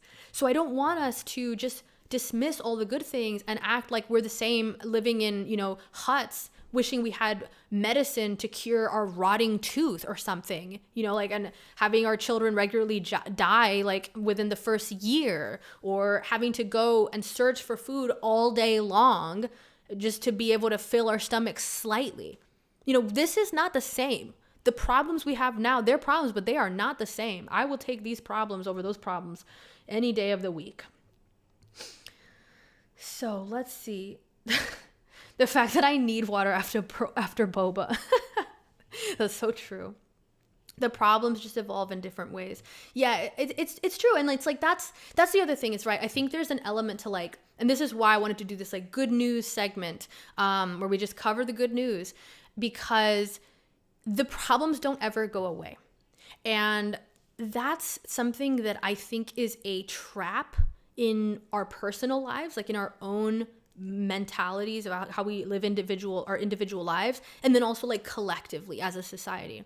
We tend to think that like, if I have a problem, it's a problem. Like, the fact that I have a problem is a problem. I shouldn't have problems. Problems are bad and wrong. All problems shouldn't be because they're bad, right? That's actually not reality. We're always going to have problems. If not just because that's the nature of like entropy and how things are always kind of like declining and changing and unstable, but also because this is how our mind works. Like, you could be in the most utopian situation, which we largely are compared to most of human history, and you will still find problems. You will still find problems. Like, it's incredible. I mean, I know people that immigrated from Cuba and they lived rough in Cuba. Like, it was not like, oh, they were doing so well. Like, they had to smuggle food ingredients just to feed their family. Like, they were in trouble of like getting arrested just for being in contradiction of the government in some like personal statements. This is not just little things. And they still, after living in the United States for enough years, adapt to not notice how amazing all the things around them are. You know, I think it's called the hedonic treadmill, where it's just, no matter how good it is, it becomes banal to you over time, because that's just how we're adapted. And in some ways it's kind of sad, you know, like, it's like, oh my God, it's a very like Sisyphus pushing the boulder up the mountain. Like, oh my God, we can never truly enjoy anything because we're always going to get used to the things that are good and then think we need more and want more. And I think that like, if you understand the reason why we have that proclivity, it's because it's what led us to build society. It's what led us to invent medicine. It's what led us to do all the things that have made our lives better, because we wanted more. You know, we could have stopped forever ago. You know, I'm sure when you were in like different parts of like Victorian era, or even the like more village life times, like, where people still had like their wells, and they had like their livestock, and life became a lot more civilized and predictable than when you were like a hunter-gatherer or whatever. You could have decided, hey, you know, this is really great. This is so much better than when we had to roam around forever just looking for berries and got sick and hurt all the time doing it. This is great. We can raise our own food. We don't even have to go anywhere. Oh, this is so nice. But that's not how it works. Like, we are forever being like, no, we could do something better than this. This is not enough. And if we understand the spirit of that, right? Like, that spirit to like keep innovating, to keep adapting, to keep imagining what could be, that's great. But if we do it from this place of like, I shouldn't have problems, we shouldn't have anything that we need to solve or make better, because the fact that we do is evidence of the system failing us or an injustice upon us. Like, that has always been the way that human life is that there are problems. There are things that can be improved. There are things that are not going well that need to be improved.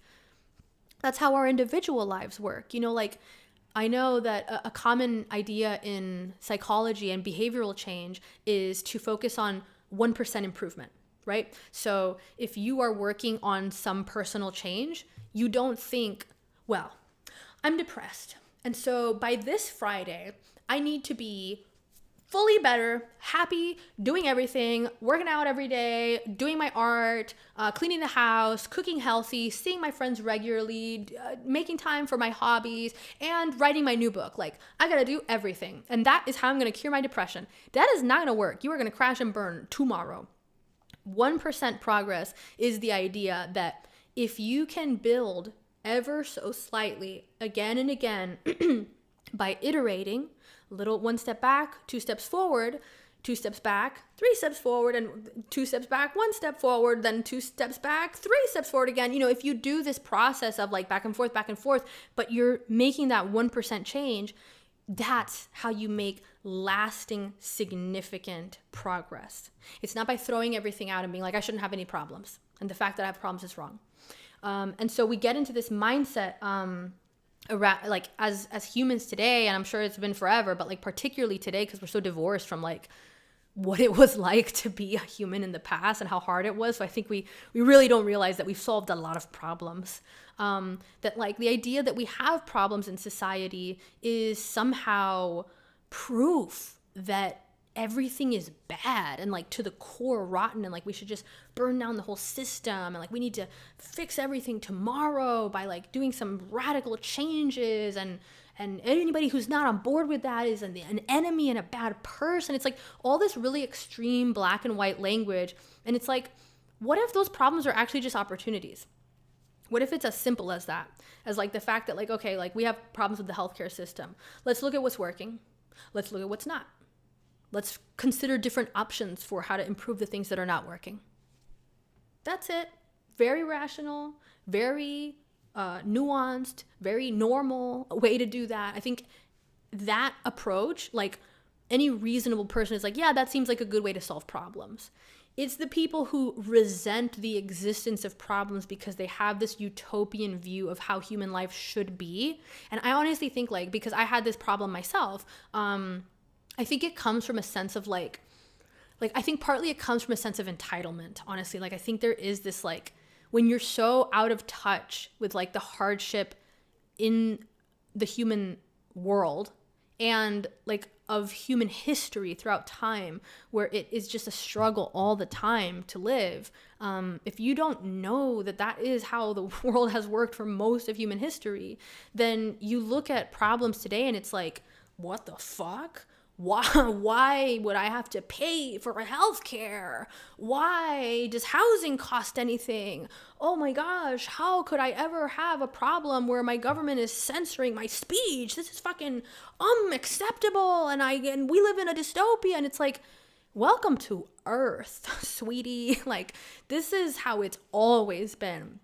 I have to remind myself of that. It's not just like a left-wing thing. Like, it's a human thing to think that problems are evidence of some like inevitable doomsday decline, when the reality is like, this country was founded because of problems.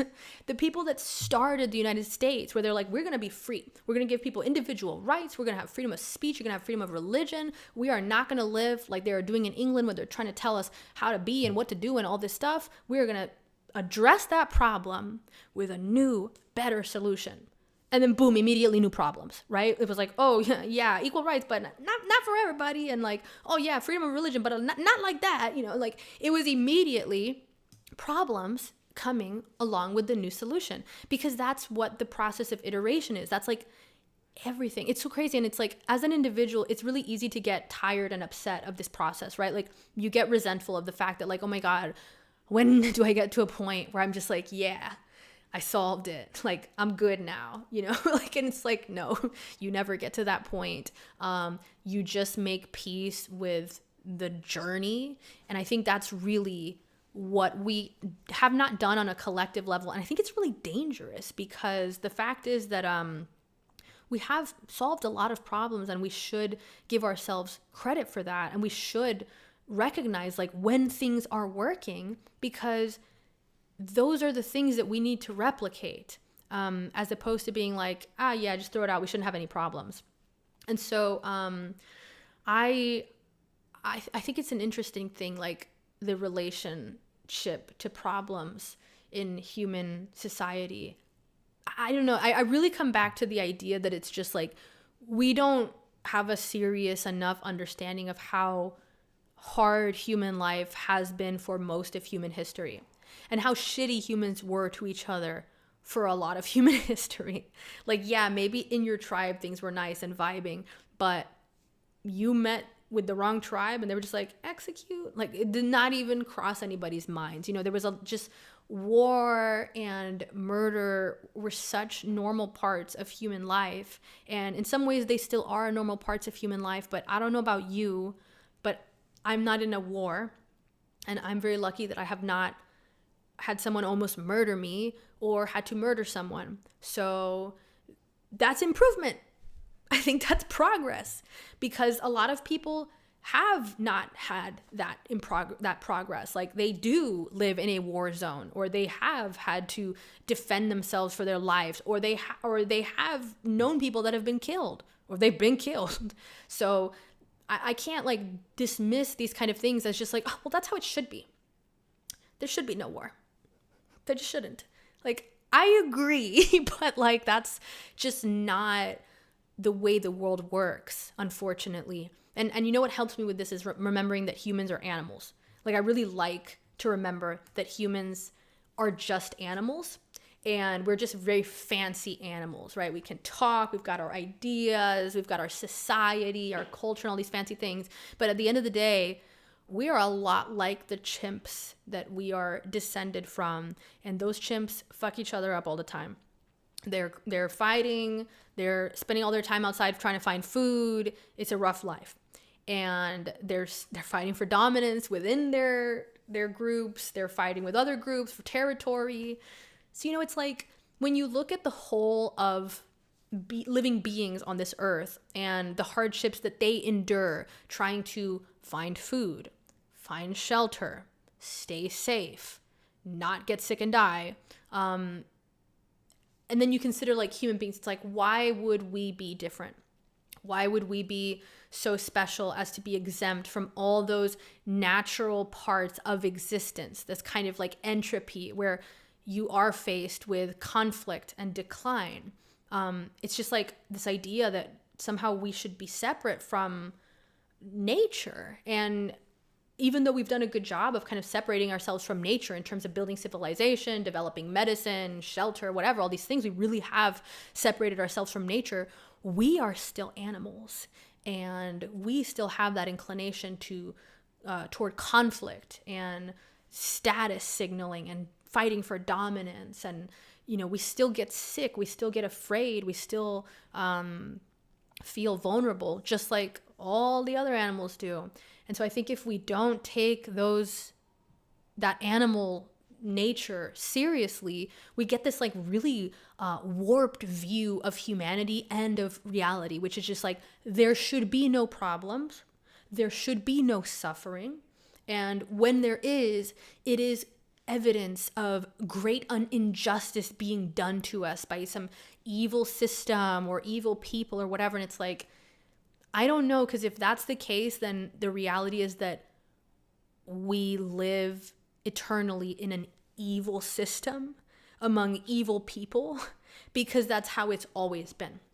There's never been a significant period of human history where it's like, oh my God, we don't have problems with housing, food, medicine, resources, war, conflict, battles, violence. Like, that it's a part of human life. It's a part of life. Actually, it's a part of life. And so I think when you make peace with that, you're able to be much more grateful for things like our modern society, which is very imperfect and yes, has many problems and actual injustices as well. But it's still better. And I can recognize that because I know what to compare it against. And so let's go to the final good news, which is the human goodness good news. This is, the reason I included this was because, like I said, when you don't have a healthy view of humanity, when you have this kind of like tendency to view humanity negatively, that correlates with so many problems. So for one, there's something called the light triad, which I spoke about in my past live stream, which you can see if you go to wetheblacksheep.com.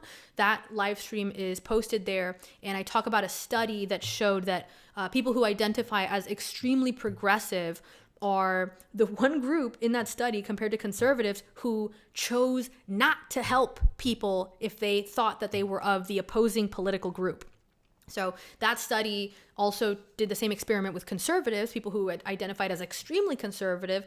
They would help someone that they identified as being of the opposite political group, not extremely conservative people. And so this is a really interesting thing because it shows how, while you might think of yourself as a good person because you wear this identity, this political identity of compassion, the reality is that your actions are guided by your values and your beliefs. And if you believe that people outside of your political group are evil or the enemy, you're not actually going to be very compassionate to them. And so that makes you less compassionate than the person who is willing to help people outside of their political group. They are more compassionate then. And so what was interesting in this study was that it found that if the person was high on the light triad, that they were more likely to help people of the opposing political group, regardless of their politics, whether they were extremely progressive or extremely conservative or moderate, whatever. And the light triad is like a personality metric that measures 3 major traits, and that is faith in humanity. So I think people are mostly good. Humanism, which is I tend to admire others, so a general kind of like pro-social belief, like I like people. And Kantianism, which is I prefer honesty over charm. And so the light triad was correlated with people who actually helped others despite their political differences. And so I bring that up because I made this category for the final good news segment here called human goodness. And it is specifically meant to combat the falling out of your light triad. So that belief in human goodness, faith in humanity, that gets hard to hold on to if you are constantly inundated with evidence to the contrary, which if you spend much time on social media, you are. Because people are often at their worst on social media. And it's a crazy thing because then I think we start to believe that people are more the way they are on social media than the way they are off of social media. And I don't think that's necessarily accurate. I think people are different in different scenarios. And if you put them in a bad scenario, it doesn't necessarily make them a bad person through and through, but rather they are in a bad scenario and they are likely to give in to the pressures of that bad scenario.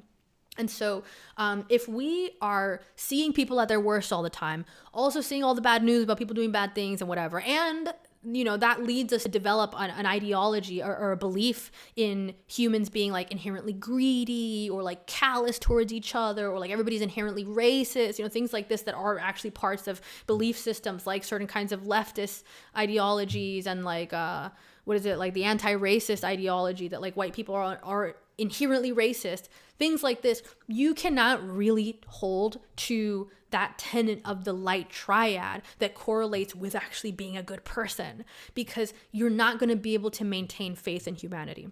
And so this category of the good news is meant to help you with that. So let's start with that. I love this one.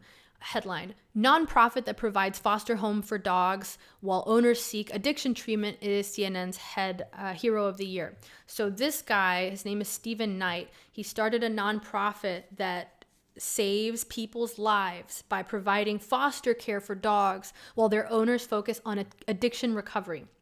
So let's see. What he says is, Knight's journey began in 2011 when at the age of 51, he lost everything to meth addiction: his family, his job, his home, and nearly his life. HIV positive and living out of his car, Knight entered rehab at the behest of his mother. After months of treatment and at a delicate time in his recovery, Knight's life changed when a friend showed up at his door in tears. She had relapsed, and in her arms was her beloved dog, Jade. Knight's friend said no one would take Jade, and she asked Knight for a ride to the shelter so she could surrender her. I'm gonna cry. I looked at Jade and we looked at each other, Knight said. It was the most spiritual moment. Like, I think we might need each other here. Knight soon realized that other people were delaying or forgoing treatment because they could not find safe housing for their pets. He sought advice on the best practices from a local animal rescue and educated himself on foster care protocol.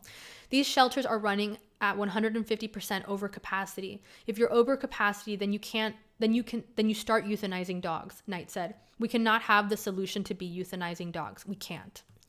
In 2015, Knight's organization, Dogs Matter, became a registered nonprofit, and he buttoned up his program, vetting applicants, conducting animal behavior assessments, and executing contracts that require participants to stick to their recovery plan and complete a 12-month post-release wraparound program. Today, Knight lives with his 3 dogs, Jade, Piper, and Lady, and his organization has helped more than 1,200 dogs and their owners. As Knight approaches 14 years clean and sober, he hopes to make Dogs Matter a national model program with the goal of giving other animals and their humans the same second chance at life that he got. It's so cute.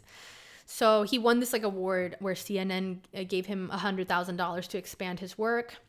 And that's that. And so I just think this is one of those things that, we hear so much bad news about people that deal with addiction and that it's just this really doom and gloom scenario. But you know what?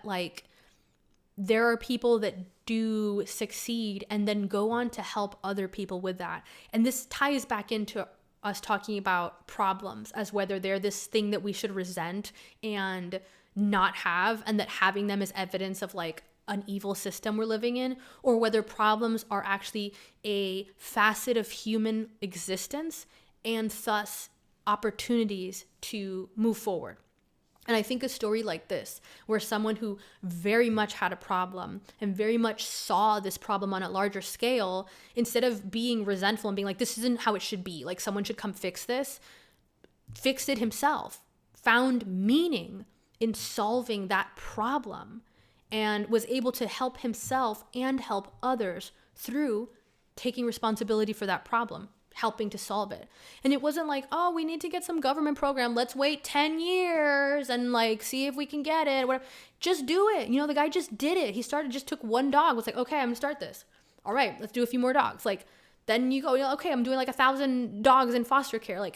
It doesn't have to be this grand, we do nothing, or we do it on this international, national level only. It can also just be one person that sees a need and starts at the level that they are capable of starting at. And I feel part of the problem with all the bad news that we consume is that it makes us feel impotent. It makes us feel like we don't actually have what it takes to make a difference, a positive difference in the world around us, because it's what am I going to do about war in the Middle East? What am I going to do about famine in Africa? What am I going to do about sex trafficking in Asia or whatever? There's these massive things, these global things, and they feel like they're out of our grasp. But the reality is, problems are opportunities, and there are problems right around you locally that you can address. And that's a good thing, right? So this is a shift from that idea of we shouldn't have problems. Problems are evidence of failures that shouldn't exist, and rather problems are opportunities for me to step up and help make human life better. And I just love a story like this because I don't know about you, but I really internalized in the Tumblr years that highlighting these individual success stories is just a strategy to diminish the need for collective action and the root that is systemic problems. This is what people said to me, and this is what people still say as a way to diminish individual power and to make us feel like the only way that we can make progress in our lives, in our world, is if we have massive collective action, which of course has to come through some kind of major revolution or government power, as opposed to being no, actually you can do something about this right now in some way in your life. And that's power. That is real power, because that's what you can actually do. And I think we rob people of opportunities for meaning, opportunities for purpose, by telling them, no, you shouldn't have problems. You shouldn't have to solve problems. And when individuals do things like this, start a small nonprofit to work up to helping people in their area of the world, that's just distracting from the real problem of systemic injustice. Why are you invalidating people doing good things?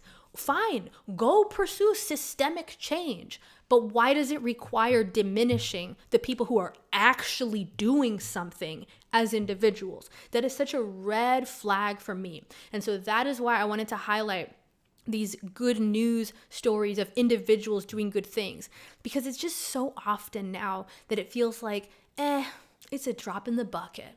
And it's like, no, it's not.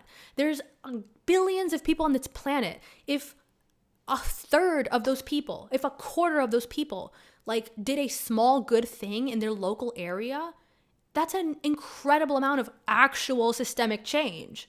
But that's the thing, like people want to start with this top down thing, like, oh no, don't worry about doing anything locally. We got to do it at the top first.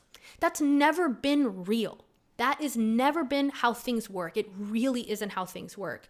And there's a concept, I believe it's in Austrian economics, called local knowledge. The idea is that the individual knows best what is needed by them, their family, and their community.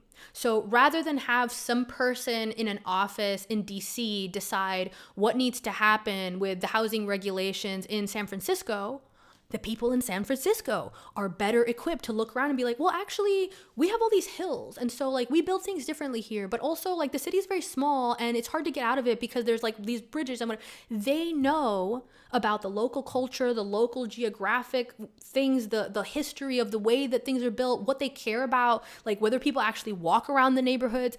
They have the local knowledge to best make decisions for that area.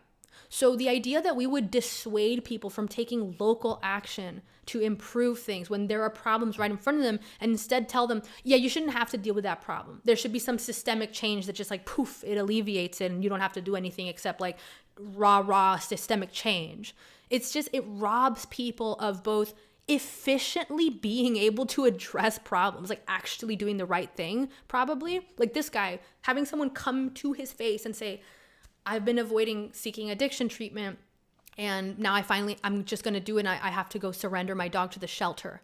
Like, can you drive me there? Like, boom, local knowledge right in front of you. Oh, this is a problem. I'm seeing this because I am in it. And that's not bad. That's not a bad thing. That's how we come to realize there are problems and that we can be the ones to help solve them. That's beautiful. That's like human normal life, is looking around you and being like, how can I impact my environment in good ways based on the knowledge I have of my environment around me? So this story is just like, I almost cried while I was telling you the story because it's just so lovely. Now here's kind of a lighter one. Baby rhino recovers under knitting group's blanket. I love this one too. A baby rhino is recovering from a hyena attack in South Africa under a blanket knitted by a group of Northeast nanas. 3-week-old Hercules suffered fractures, crush injuries, and several infected wounds following the attack, but is set to make a full recovery. The blanket, made by the knitting nanas from Hazel Grove Court Care Home in Saltburn by the Sea, near Redcar, Teesside, was sent more than 5,000 miles away to a rhino sanctuary in Mpumalanga, where the orphan was rescued. Knitter Betty Wood, 100, who was born in South Africa but moved to the UK after World War II, said she felt she had, quote, done something for my home country by taking part in the project, adding, Hercules is so cute.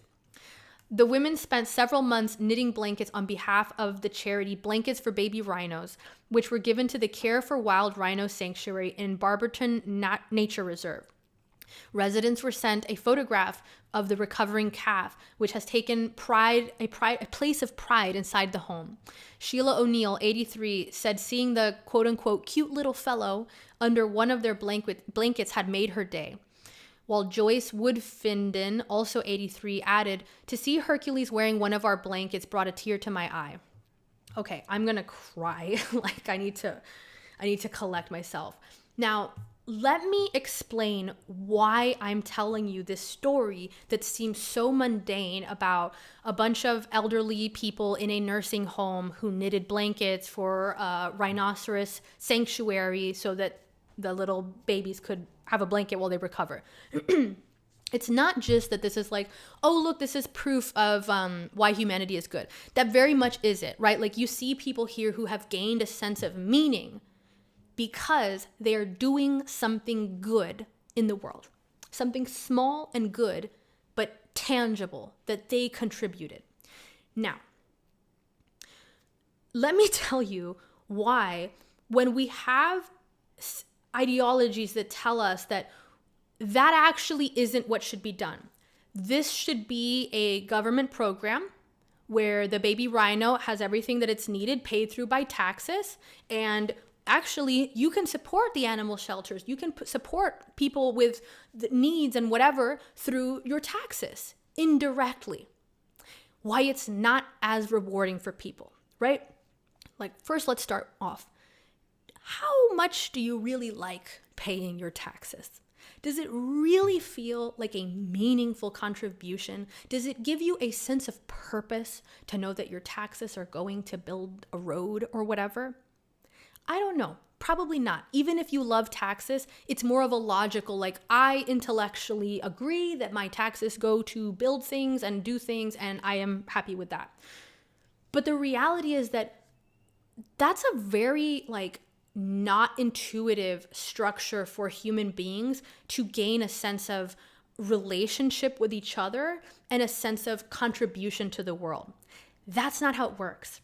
It needs to be through individual voluntary action.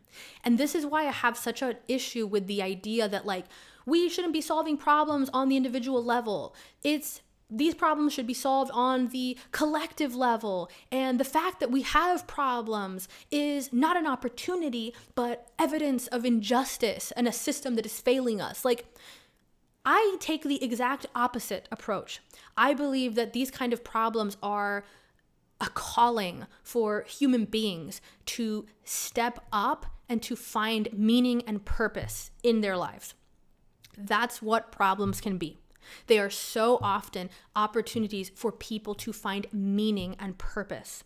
And you have exactly that here, where these elderly women in a nursing home, they're doing what they can, but it's actually of use and it's their individual action and choice. It wouldn't be the same if their taxes just went to the Rhino Care Facility.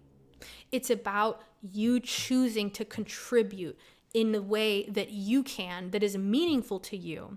And then that creates this actual relationship with the people or the things that you're helping to alleviate their problems with. Like, I'm not the first person to come up with this idea, but there's really a lot of criticism around the idea that, like, this massive government that addresses everything for us by taking money and then allocating it elsewhere to then address the problems robs us of a lot of opportunities to help each other directly. And then so we end up in this kind of like alienated society where it's the government that's standing in between us and all the people that we're supposedly helping, supposedly care about, but actually don't really do anything for. And we just have our money forcibly taken from our paycheck. And it's like, oh yeah, that goes to help somebody somehow, sometime.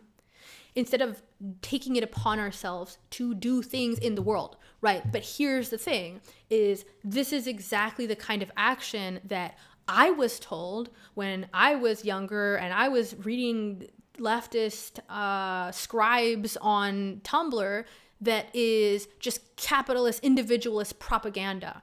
It's just people getting you to not look at the fact that the Rhino facility is poor and doesn't have enough funding and has to get blankets sent as charity. Like, there's just no appreciation for the fact that problems are opportunities for us to find purpose and to connect with other people through collaboration on them. Like, it's so much more deep and complicated than just like, why should we have this problem? There should be a program that funds this and solves it. We have so robbed ourselves of like a sense of agency, a sense of purpose, the opportunity for connection, for a sense of meaning by thinking that we shouldn't have these problems. Like, and so I highlighted this good news because not only is it just really kind of like heartwarming and cute, I think it's also such a beautiful example of how we gain meaning by taking on problems in the world, even if they're small, and taking direct action to improve those. And so that brings us to our final good news story, which is Giving Tuesday estimates 3.6 billion was donated this year, an increase from 2023. So this is another thing that it's like, you hear a lot about how like, oh my gosh, everybody's so selfish now. Everybody's selfish, and you can't rely on people to do charity to help others because, again, you need a program for these things, and like, oh, there shouldn't even be any kind of poverty. There shouldn't be these needs for funding. People should just have all the things that they need. And like this idea that these natural problems that we've always had, by the way, like there's always been issues where people don't have enough of things because scarcity is a fundamental principle of existence, because we don't live in a magic universe where there's just like infinite number of the things that we need. That's not how it works. And I mean, we are finite. We die, so even on the most fundamental level, our lives suffer from scarcity. So, I mean, to resent the idea that like we have to help other people as if that is evidence of an evil universe where people need help. Oh my gosh, that's so wrong that people need help. Like, it's not a healthy way to look at the world, and it doesn't actually lead to helping. That's the thing. Like, it's just a resentment towards the fact that we need to help people, and like that there's opportunities to do that, as if like we just shouldn't have to ever help anyone because everything should just be fine. And so here you have US donors gave 3.6 billion on Tuesday, an increase from the past 2 years, according to estimates from the nonprofit Giving Tuesday. And they said that this amount compared to the previous year is an 11.9% increase. And it says this year about 18.5 million people donated to nonprofits and another 9.2 million people volunteered. So you have both the number of donors and the number of volunteers increased by 4%. So what do we do with this information? Isn't that evidence that people are good? Isn't that evidence that people actually do care about other people and that charity does work, and that we shouldn't be upset at the fact that like, oh, wow, people give money, like they shouldn't have to give money. They want to. It's good to help other people.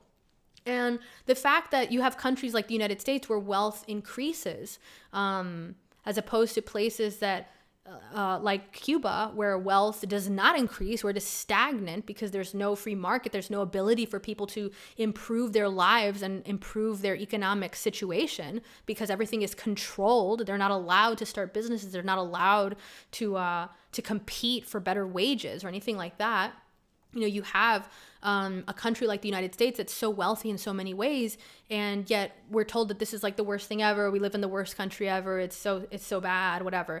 And yet you have this opportunity then where people are giving over $3 billion in charity.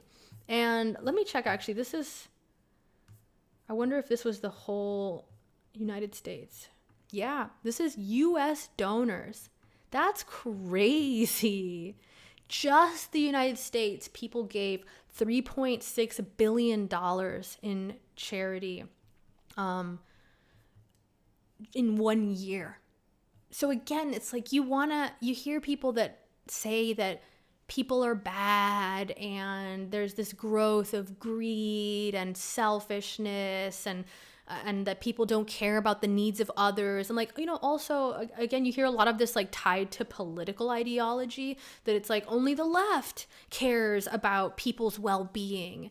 And I think that's actually shown that conservatives donate more to charity, which is kind of funny and ironic considering what they're called as being like super selfish and like not caring about others. But the reality is, I think that oftentimes because they don't believe in the idea that like, oh, everything should just be some payout that comes from my taxes, they take it upon themselves perhaps to do those donations themselves, or because they're religious and that's part of their religious belief is to actually take individual action to do good, not just to assume that, okay, one day we'll have a system that does good for me. And so I just love this kind of story. It really flies in the face of this rhetoric that everybody is greedy and like it's just a bad time and people are becoming worse, when you have the number of like dollars being donated to charity increasing. Okay, so let's talk a little bit about why this is important, which is the fact that a cynical society does not survive for very long, for obvious reasons, which is, if you think things are only getting worse, why would you make an effort to build a life, to flourish, to help contribute to that? On the contrary, you're going to be like bunkering down and getting ready for things to get worse and always expecting like, no, I expect that things are going to just get worse. Like, you're not going to have that spirit of optimism that leads people to take risks in the effort to make something new and to start a business or to start a family or to like live their life more to the fullest.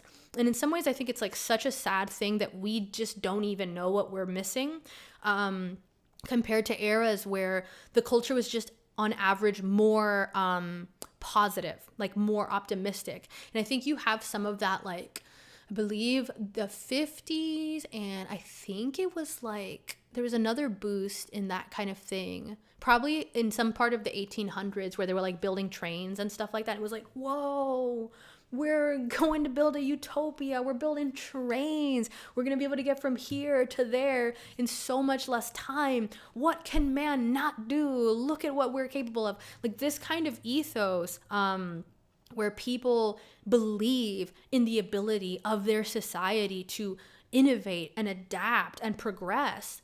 Why wouldn't you want to be a part of that? Like, why would you be a part of creating a cynical culture instead of uplifting the fact that, like, hey, some things are going well and we should really emphasize these things? I think that there's something particularly also, this comes back to media stuff a lot. It's the media. It is the media in so many ways, which is the media tends, and social media tends to lead with the negative, because that is something that just like taps into our negativity bias.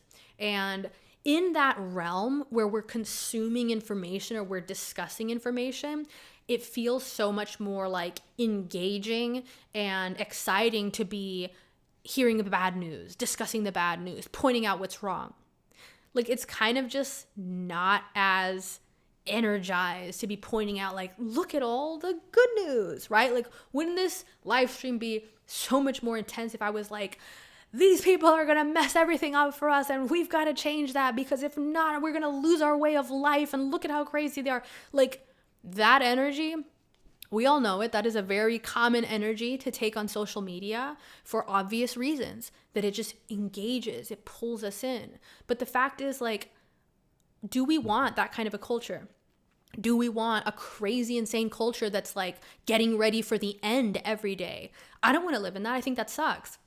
And so the reality is, like, if we don't adapt to at least have a more rational, neutral kind of perspective, where it doesn't have to be super optimistic, but it can't be this kind of like overdone cynicism. If we don't find a better balance, it destroys your culture. Like, for obvious reasons, it's like a poison. It's toxic, it's corrosive.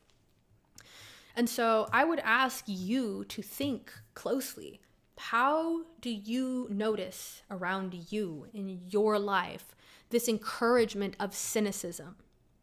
Because it's not just like on this grand scale. It's amazing when you actually look into your personal life and try to see, yeah, where am I encouraged to take the cynical view? And I know that for me, this happens in conversation with, usually it's with people that I don't know as well, because I like to keep my circle not cynical. But it's often that people will want to dive into more negative topics now, especially if they're more of a political type of person. Like, I've had extended family try to bring up politics and just be like, yeah, aren't all those people from the other team so stupid? And it's just like, dog, what are you doing? What kind of a conversation is that to have? You know, like what I'm saying? And I think this is why there's a reason for that cultural moray of the past that we obviously don't have anymore. And that is long gone. It's not coming back. Now we have to adapt and figure out a different way forward. But it was that you did not bring up politics just as a random conversation. You talked politics in a very serious, like, okay, is everybody on board? Because we're going to bring up the topic that splits up families. You ready? Not just like, oh, I haven't seen you in 6 months. Anyway, isn't Trump a demon? You don't even know how I voted. Like, you don't even know my politics. So why would you go there with that assumption? Now, of course, that goes into a whole other topic of what media does to people, because a lot of the people that do that, I believe, have been led to think that everybody else thinks like them, except for that crazy group of demons. And of course they're demons, so you would know if you saw one, right? They'd probably be wearing one of those red hats or one of those whatever trans flags on them. Like, you'll be able to pick them out, right? And you don't realize that people's views are actually much more nuanced and varied than your media echo chamber is leading you to think. Like, most people are still not terminally online, so they're not these like weird extremist caricatures of a political ideology. And so when you walk out into the world and assume that people are like that, it doesn't go well. And so this kind of thing, I find it's like this encouragement to dive into cynicism, where it's like, yeah, let's talk about how those other people are the worst. You know, like, no, I don't want to talk about that. And I think that, have you ever seen the stickers that the youth, I think it's usually youth that do that. I never put up a sticker, not one day in my life on anything. But if you have seen like lampposts, stop signs, whatever, garbage cans and near coffee shops, just full of stickers. And if the sticker is not one of those indecipherable stickers that just has some like weird slogan that nobody knows about, but is like decipherable, it's usually kind of like an angsty political message, like capitalism is killing us or whatever. And again, I find that just like an encouragement to cynicism. And here's the thing, it's not surprising. Like, that's not a crazy reach to be like, oh, like there's encouragements towards cynicism embedded in the world around us. Of course there are. There are a lot of cynical people in the world around us. And people are vectors for their worldview. So if you are a cynic, you are going to try to make other people cynical in one way or another, because that's your wavelength. That's the way you know how to be and how to engage with the world. Why would you be any other way? You're a cynic. What are you going to be like, hey, isn't the world a beautiful place today? Like, that's not how you think. So you're not going to engage with people in that way. So then you see these like invitations to cynicism from other cynical people embedded throughout the world, whether it's media, whether it's art, whether it's like street art that you're seeing, whether it's just random conversation with people that you know or people that you don't know that well. Like, these invitations to cynicism help to spread it. And I think that we need to be doing the opposite, particularly if you actually recognize the dangers of cynicism and realize that it's not as accurate as people think it is. We need to be vectors for a non-cynical view of the world, which is like, yeah, I see that there are problems, but I also really value all the progress that we've made as a species and as a society. And compared to most of human history, I don't actually think this time is that bad, especially for, you know, being a woman or whatever. All these things like that ground our existence right now in the reality of what it's like to be a human for most of human history, instead of falling into this like, things are so bad, things are just bad. Like, it's really not on the grand scheme of things. And I don't think it's better to overdo the idea that it is. We can talk about problems, but why are we broadcasting the vibe of problems? You know, like, that's the thing. It's not even like a lot of people that want to talk about, oh, like things are bad. They're not even trying to solve the problems. They just want to let you know that they know things are bad. And that's such a different kind of mode. That's really just like, join my misery party, join my cynical circle. And it's not what it seems, where it's like, oh no, I recognize these problems because I'm working on them. On the contrary, if you were working on them, you would recognize the importance of maintaining some hope around them and of encouraging other people to be hopeful too, because that's more likely to get people to want to work on things if they see that there's a chance that it will work. All right, so this is my my views on cynicism as vectors around us.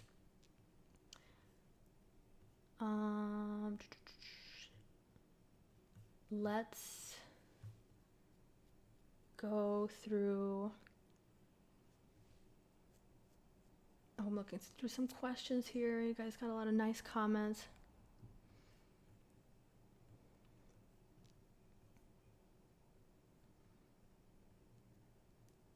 Okay. All right, let me wrap up here with a question and a statement, which is, I think that the most black sheep thing you can do today is to not fall into cynicism as a default. This idea that it's rational to be a cynic and to just point out all the bad news and to dismiss the good news and not recognize that progress is made incrementally, and you should recognize the things that are working if you are really serious about making things work better. That's such a black sheep thing to do, because right now the predominant view is just like things are bad.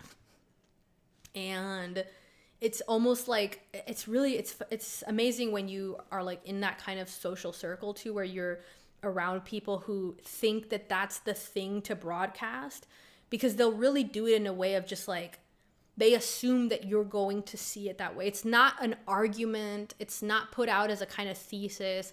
It's more just like, those things, right? Pretty bad. What's going on and all around us, right? Bad times. It's just like, no, I'm not on that wavelength, actually. That's not the wavelength that I want to live my life in, where I'm just like, yep, bad times. I already have enough evidence to recognize that there are bad times. I don't need to just like vibe out on it too, like I'm going to make an effort to highlight what's good when it's good, when I can, as opposed to just being like, it's bad. I know it's bad. Let's all think about how bad things are. That really just does not get us anywhere. And I do think it contributes to a lot of the problems that you see people having, younger generations who tend to grasp onto this way of being, which is like, you're all depressed and have anxiety. Are you surprised? Like there's this cultural ethos of recognizing, oh yeah, don't you recognize how bad things are? And like, oh yeah, good news, that's not that important. I mean, it's just one story, whatever. And then people wonder why they have anxiety disorders and why they're depressed and why they have no motivation to do things and why they feel like alienated in their society and why they have this growing sense of resentment or bitterness. And it's like, you are inhabiting a mindset of negativity. You don't need to be doing that.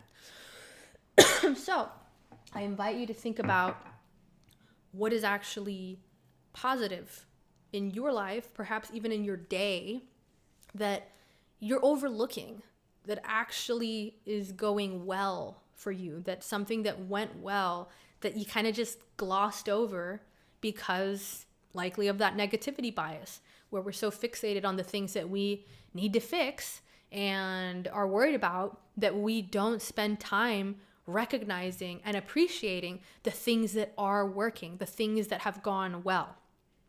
That is such a great thing to spend some time on. And you can get as basic with it as you want, which is just like, well, I woke up today. I slept relatively well. I am still healthy. I have the health that I had yesterday. I have not developed some new illness or ailment. I'm not in pain. I'm not in a lot of physical pain like some people are. All my family is still alive today. I have not suffered any major loss. I'm in a beautiful place. I'm in a safe place. I have little cute animals, my little pets around me. Like, I'm not in a war zone. There's just so many things. I mean, I made a healthy lunch. Good for me. That's progress. There's all these things that We don't spend time valuing. And one of the ways that I like to do this is to get very objective with it, where you have to get out of your personal way of looking at things, where you're like, yeah, that's me, but I should be doing better. Yeah, I made a healthy lunch, but I should be doing better, which is my weak spot. That is my absolute weak spot of doing that. But when I do this thing where I think, okay, what if I was not myself? What if I was somebody else? And I was looking from the outside at myself. How would I look at myself? I would see someone who was nicely dressed today, who my hair wasn't looking too crazy today, who took the time to make a healthy lunch, who took a walk, who prepared this cool live stream and went through all these cool stories that I really liked, who got to talk to people that were on the same wavelength and were curious and interested in this topic. That's awesome. That's very cool. That's very fun. That's very positive. You know, and it's like, if you see it from a little bit outside, from an objective standpoint, you realize, oh, I'm not giving myself enough credit for these things that are actually pretty cool and positive and good.